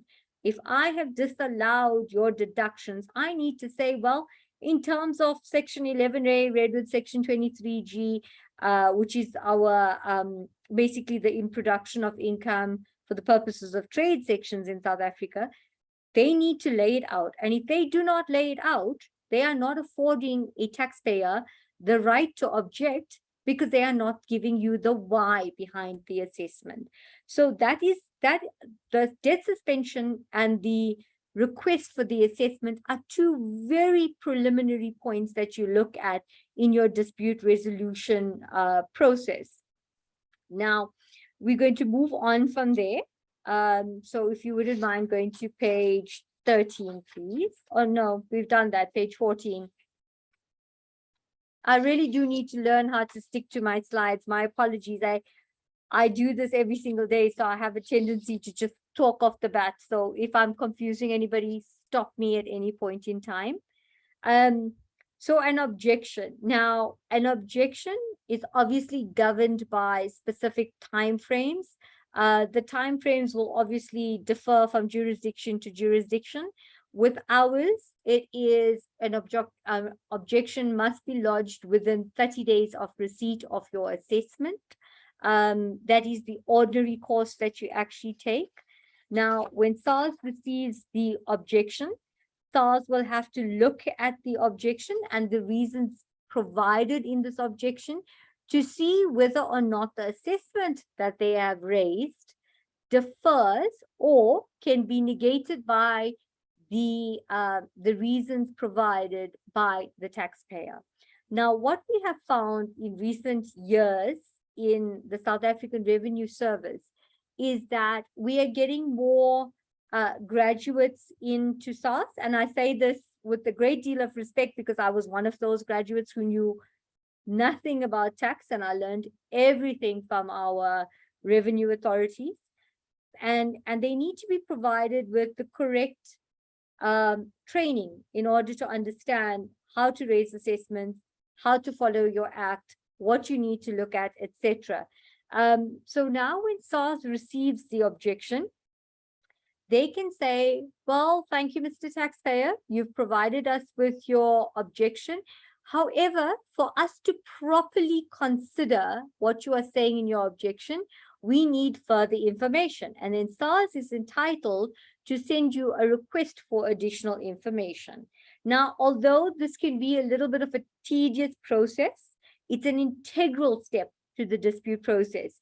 And it's integral because with the provision of the additional information, SARS will then be able to look at your objection holistically together with your supporting or your underlying documentation to see if perhaps when they raise the assessment, they fail to take something into account or they fail to give correct emphasis to a particular document. I mean, SARS is dealing with hundreds of thousands of objections on a daily basis, right? And to is human. So SARS requests the additional information. They will peruse the additional information. And then within 60 days of receipt of the objection, they will have to provide the taxpayer with an outcome. Now, there's a lot of DAs that govern the different procedures, which I'm not going to labor on because it will not necessarily affect somebody in a different jurisdiction from mine. So I'm going to concentrate more on the processes that need to be followed. So what can happen, and we can go to the next page, please. So what can happen is when SARS receives the objection, SARS can decide, okay, there is merit to the objection, in which case SARS will allow the objection and they will reverse their assessment. If they find that despite the additional information they have received, despite the grounds of the objection, they still believe that their assessment is watertight, they can disallow the objection. Now, when they disallow the objection, the question is that the end of the road for the taxpayer? And the answer is no, because the taxpayer, upon receipt of this disallowance of objection, the taxpayer can appeal this decision. So it effectively gives you two bites at the apple, if I can put it that way, or the cherry, is that the word? Yes, 2 bites at the cherry. It allows you to object. If you are disallowed, you are entitled to appeal.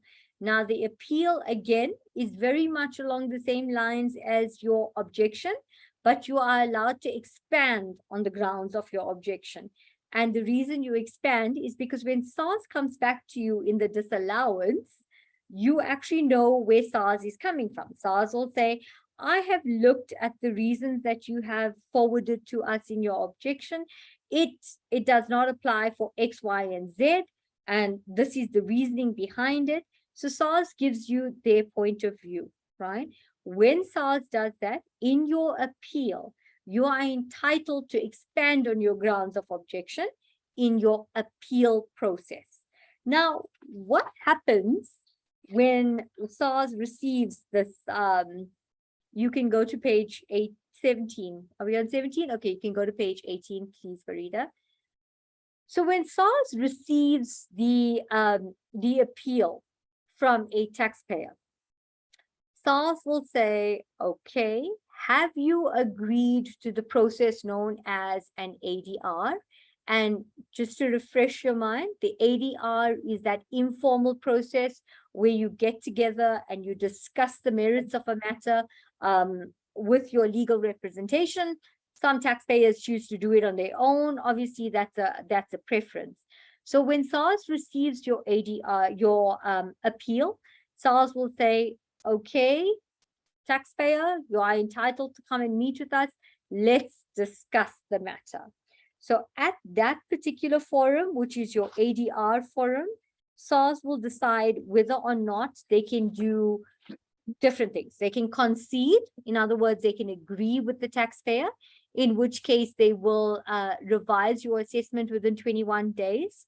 They can say, despite everything that you have said, we still disagree with the manner in which you have handled this. We still believe our assessment was correct. They can decide to concede in totality, or they can decide to compromise. Now, the compromise procedure is again important, because what SARS looks at is SARS can compromise twofold, or on 2 bases. The first basis is that it makes economic sense to do this. In other words, let's say, for instance, the assessment was to the value of 500,000 Rand. SARS is going to say, well, for me to take this to tax court or to take it to the high court is going to be an astronomical figure as opposed to the 500,000 Rand that we are dealing with. And SARS can say, okay, fine, let's settle on a 50-50 basis or 70-30 basis. Obviously, that's going to differ depending on the facts at hand. And SARS can actually agree on that basis. The other basis is that the area of law is so gray that if you take it to court, the court can find for you or against you. In which case, SARS says, well, if you look at what we are dealing with and you look at the quantum in relation to the question of law or fact, whichever, it makes more sense for us to compromise. And in lots of instances, both a taxpayer and the revenue authorities actually decide to go with this basis. Now, if that doesn't happen and SARS says, no, we're not going to concede, we're not going to compromise, we want to proceed with this matter, you have different forums that you can take your dispute to at that stage. Now, you can do what is known as an appeal to the tax board. Again, the tax board is a procedure that is governed by an advocate. The advocate is paid by the South African Revenue Services, and he actually provides you with a judgment, or yeah, let's call it a judgment. It's a judgment, a decision at the end of it. Most taxpayers don't like this procedure because it seems to just compound the whole dispute process. Most taxpayers choose to take it to the tax court or the high court, etc. Now, the tax court is a relatively new. And when I say relatively new, I'd say it's been about 12, 13 years that we have the tax court, could be a little bit more. The tax court is a special court that hears only tax matters. Now, this is a wonderful forum to take your matter to, because you have a judge and you have two assessors, and the assessors that you have with the judge is they are accountants. So you've got a judge to look at it from a legal standpoint, and you have the assessors to look at it from a financial standpoint, from a numbers perspective. So lots of taxpayers prefer taking it to the tax court. One important factor that needs to be kept in mind if you choose to take it to a tax court is that the tax court is bound by the Income Tax Act, right? And that means the judge is not allowed to look outside the ambit of what the Tax Act talks about, right? So that is one of your ways that you can actually deal with your litigation process. The other process is taking it to high court. Now, like we've discussed, our courts are severely backlogged thanks to COVID. We've had, for instance, a matter that I am dealing with, we only going to get a date sometime, I would say the middle of next year. And we've been waiting for a date for almost 7 months. And I say this because the courts were closed because of COVID, etc. And I think this was in all jurisdictions that we had a backlog. So that's the procedure that we take in terms of internal disputes and lodging it with your internal revenue service, and then lodging it with an external party, which would be your high court, your Supreme Court of Appeal, etc. Those are not things that we really need to deal with. So I'm going to stop at this point and see if there's anybody that has any questions for me at this stage before we go into a very interesting case study that I've recently had. Yeah, I just have one comment, and maybe others have comments as well. You know, it's interesting, your South African procedures. In the United States, we have a tax court, and then we have federal district courts as well. And so there is the alternative. It sounds somewhat similar to the situation in South Africa. You can appeal a dispute to the tax court, which is, you know, set up to resolve tax issues, or you can go into a federal district court, which is really set up in general for all kinds of matters affecting the federal government. So the judges there hear criminal cases, they hear civil cases, and for them to hear a tax case is not unusual, but it's not the normal thing they do. And so you have a choice of jurisdictions. One is sophisticated, presumably the other is not. And indeed, in the district court, you can have a trial by jury. So Yes. it's kind of fascinating, the choices, and I'm kind of curious. I don't think the United States is unique. I think South Africa sort of mirrors it. And I don't know whether others have comments on it or not, but it'd be interesting to hear. I think Marie-Louise has a question. I can't access that question. Can you? Oh, this is what happens when you have too many screens open, so it won't allow me to move. Oh dear. Okay, hi Nivasha. My Hi. question is that given that the South African Constitution allows for the inclusion of international agreements as part of its laws, would this include tax treaties? And the reason I ask this is that you mentioned the tax court tends to use the local or the Domestic Income Tax Act. So would that also include using tax treaties, which are also 100%. regarded as international agreements? 100%. Yes, you're completely correct. So you remember when we discussed DTAs earlier on in our presentation, a DTA is an integral part of who taxes, when they tax, and who has the competent right to actually do that. So in many cases where, let's say, for instance, South Africa decides to tax the taxpayer that works in Nigeria, for instance, and South Africa did not have the right to tax, Nigeria taxed the taxpayer. Now the taxpayer goes to our tax court and says, well, South Africa, explained to me why, despite a DTA being in existence between Nigeria and South Africa, you chose to basically work outside the ambit of the double taxation agreement and tax me. So this is all information that is presented to the court because it forms the foundation of your objection. It forms the basis for why the South African revenue authorities are not allowed to tax a taxpayer. So DTAs are 100% introduced in basically providing your defense in a tax court. All right, that answers my question. Thank you so much. My pleasure. Are there any other questions before we go to a case study? And please feel free to speak up. I love engaging with people from different countries to see how different jurisdictions work. It would be great to have a conversation. If anybody has any further questions on it. Nothing. Okay, if anybody's a little shy to bring it up in this forum, you've got my email address. You're welcome to raise it with me at a later stage. Even if something strikes you at a later stage, please feel free. So I'd like to move on, if that's okay with everybody, to the case study that's on page 21.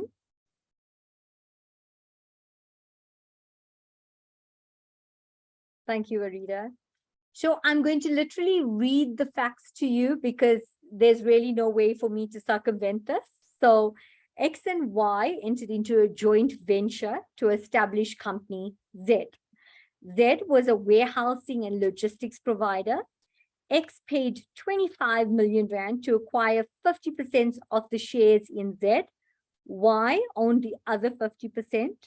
Later that year, X makes an interest-bearing loan, my apologies, to Z for 25 million rand.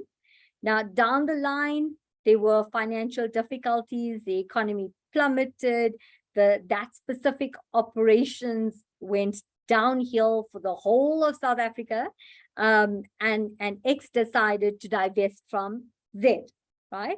But what they did was, although they divested from Z, they wanted to continue using their services, but separately. Now, the subscription price that was paid was 127 million rand. It was paid by X in terms of a share subscription agreement, and it was based on the fair value of the liabilities incurred by the JV, resulting from the fixed-term commercial services agreement with third-party service providers, right? Now, since Z was already operating at a loss, a capital injection through the issue of shares was commercially a better option, in that raising a loan could have resulted in Z becoming technically insolvent. Why? Because they absolutely could not have afforded to have repaid this loan. So what X did was, X wrote off the shareholder loan of 25 million rand. On the same day after the share subscription agreement and exit payment, Y paid 1 rand to X for the shares of X's shares. And this resulted in a capital loss of 127 million rand. In the income tax return submitted for the dispute period, X declared a capital loss of 177 million, and I give you a breakdown of what the capital actually claimed was, right? Now, SARS raised an assessment. I'm not going to go through the sections because obviously the sections that govern our provisions will not necessarily govern yours. What I want to bring up is SARS came back to the taxpayer and said, you are not entitled to this loss because your entire transaction was a sham. It was a simulated transaction. Now, anybody that has dealt with the South African Revenue Service will know that this is SARS's go-to disallowance provision, right? So much so that SARS has now put in internal provisions which say that if you are going to say that a transaction or an agreement is simulated, you need to pass it through an internal governing body within SARS in order to see whether or not you meet the requirements for a simulated transaction. Now, naturally, alleging a simulated transaction is a massive allegation. And what SARS has very often done is that they look at the underlying agreements. And when they look at the underlying agreements, instead of reading it and interpreting it as Mr. Party X, Mr. Party Y, or Mr. Party Z had this intention when they entered into this agreement, SARS reads into that agreement. In other words, SARS says, okay, it says that the subscription price paid by X was 127 million Rand, but actually X did not pay 127 million Rand. X intended to do some other thing. So in other words, they totally ignore what the underlying agreements actually say. And when they actually ignore what the underlying agreements say, SARS is interpreting the contracts for the parties that are actually involved. Now, there was a very interesting case that SARS looked at, well, not SARS, sorry, that we took to court, and I was involved in that case as well. And that case basically says, when two parties, and I can obviously disclose it because it's a matter of public record, it was the Anglo Platinum case that was taken to the Supreme Court of South Africa. What it said was, when two parties enter into a contract, SARS as a third party cannot enter into the foray and say, despite what the two parties have put out in the agreement, their intention was something else. So the court said, SARS, you are not allowed to read into a contract. And that has been a groundbreaking decision in South Africa, specifically because previously SARS continuously relied on, despite this is what it said in the agreement, this was the actual intention of the parties. And as a third party, you cannot say this was not the intention unless the two parties deviated throughout that agreement in such a material manner that you can see that the agreement that was entered into was specifically for a tax evasion purpose. But if you do not have that, and if the parties have largely complied with the clauses in the agreement, then SARS cannot read into it. And in this particular case study that I have brought up, what was very interesting is that SARS, as the ADR, remember the ADR is that informal process that we discussed earlier. In that ADR, SARS started introducing new grounds as to why the objection and appeal were disallowed and why SARS raised the assessment. And our main argument to that was the rules that govern the ADR procedures and the rules that govern the objection and appeal procedures specifically say that the grounds that you forward in your disallowance of your objection or your appeal have to be adhered to. In other words, you cannot now introduce new grounds, but this is what SARS was actually looking to do. So unfortunately, I don't have an outcome at this point in time. The taxpayer has opted to go to the tax court. We are in the internal processes of exchanging of pleadings in the tax court. But I will be sure if anybody's interested to let you know what the outcome was, especially because SARS is relying on substance over form or a simulated transaction. So that's about it for my presentation. If there's any I have a question. I have a Yes? question for you, Yes. Navasha. How many disputes do you see with the tax authorities or the government more broadly over the pricing of minerals or the pricing of, I guess, in an oil and gas case? How how many times have you seen disputes over that, and how are they resolved? So if the company says, you know, X amount of iron ore, you know, I've priced it and sold it to a related party, the marketing arm of the organization offshore and some subsidiary offshore. How frequently is it for the government to come in and say, you know what, you price that too low, the pricing should be higher, or a similar type of argument? Well, I'm glad you actually raised that, John, because we have a matter that's going to the High Court right now, where what SARS has done is the taxpayer obviously determined the pricing of, in this instance, it was coal, determined the pricing of the coal based on the quality of the coal. The quality of the coal determined the pricing. If there was X amount of beneficiation done to it, it was sold at a different price. If it was a lower beneficiation process, it was a different price. What SARS did, and this particular matter dealt with one of our parastatals, where the coal was actually sold to the parastatal.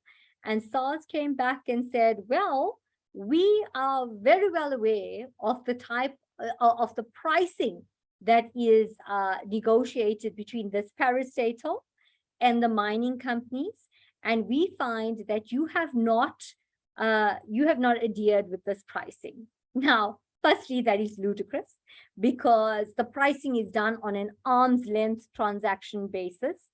In other words, there's discussion, they are not connected parties in any manner, but SARS slipped up and basically said that they had an internal database that they were working from. So they basically came back and said to my client, we don't care about the processes that you went through in determining the price of the coal that you sold to the parastatal. We think the price should have been this, because it's in terms of our internal database. Now, when you deal with arm's length transactions, you will know it's between two parties, and as long as it is done at an arm's length, SARS cannot come into the foray and say, you have not done this in the correct manner. So we have quite a few matters, John, to answer your question, that are going to the High Court during the course of next year, based on SARS's interpretation of what a pricing should have been. And this is just in terms of coal. In terms of other minerals as well, we find that SARS does not calculate the royalty in the correct manner. So when we adjust our gross sales based on the type of mineral that has been utilized, SARS uses a different method. So we are at constant loggerheads in terms of royalties. Okay, that's not surprising. Joy had a question. I had a question about arbitration, but why don't, in the chat box, Joy has a question. I don't know, Joy, do you want to articulate that question out loud? Of course, the tax courts apparently are not bound by older cases. And I was wondering if it would be more efficient for them to be, bound by precedent, since it will move things faster, or is there a particular reason that they are set up the way they are?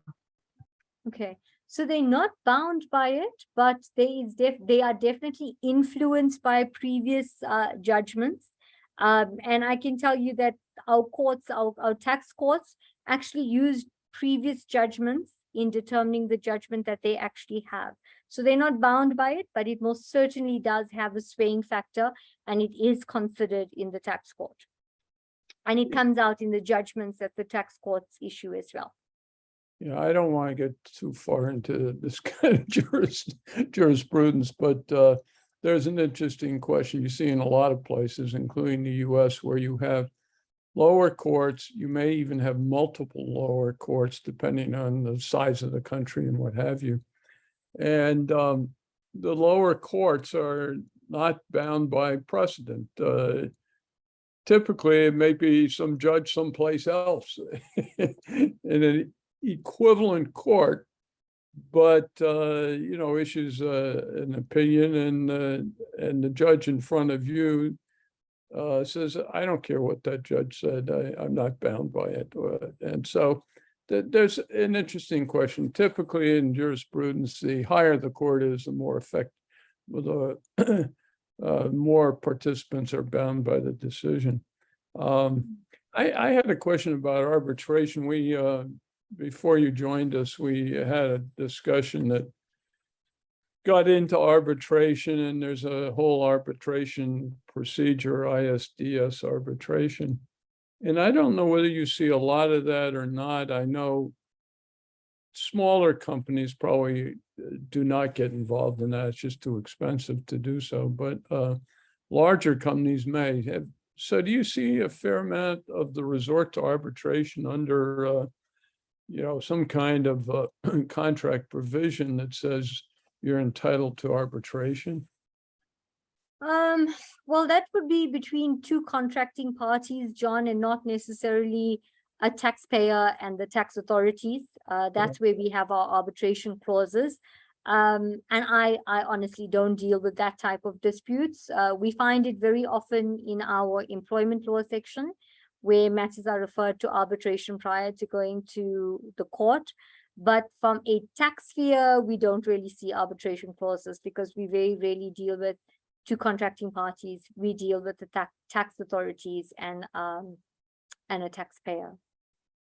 Yeah, I would have thought that some of the investment agreements or investment contracts with mining companies would have arbitration provisions in them that provided for arbitration in the event of dispute, including tax disputes. I mean, there are obviously other forms of disputes as well. But with the tax disputes, again, it goes to two contracting parties that may have treated the same transaction in a very different manner for tax purposes, in which case those two contracting parties go to arbitration.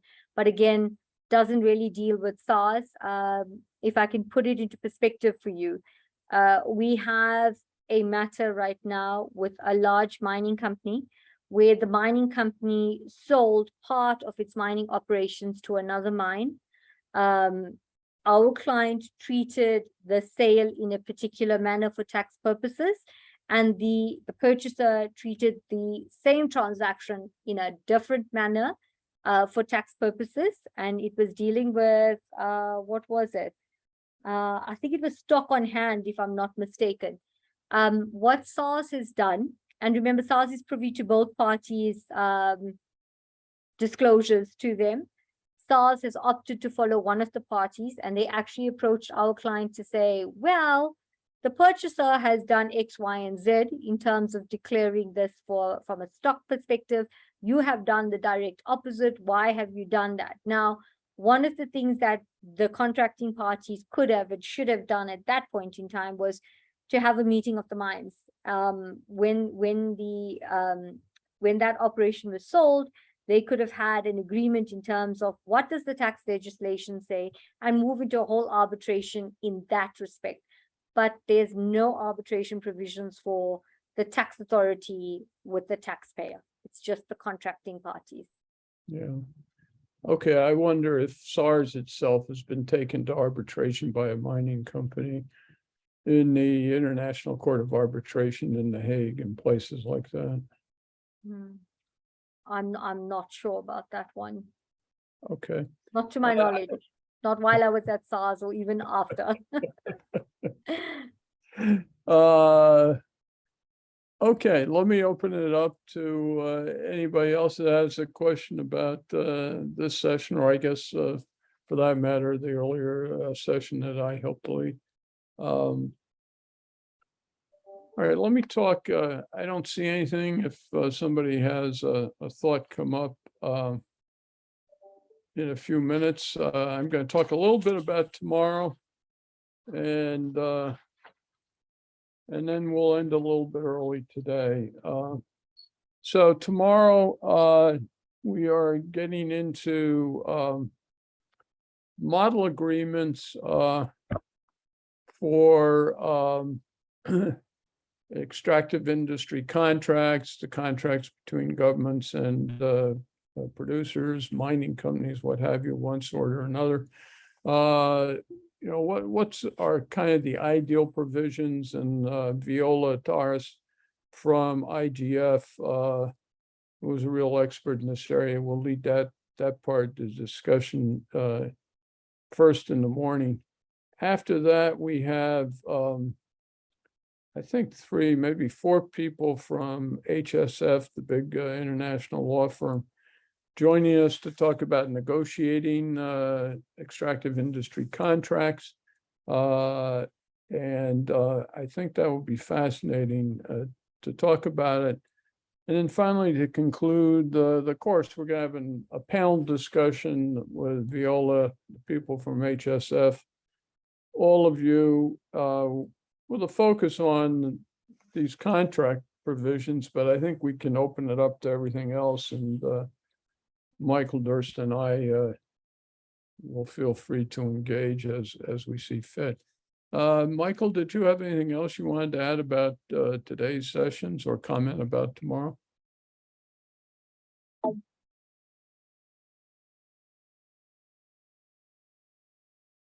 I think we have lost. There we are. And no, you haven't lost me. I'm just, my computer is reacting slowly. No, I really appreciate today's session.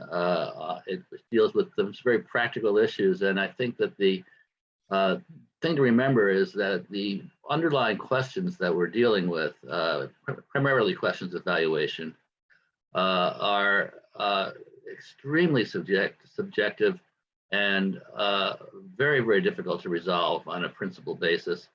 And so I think it's in the natural resources area where our tax dispute resolution mechanisms received some of their most severe tests.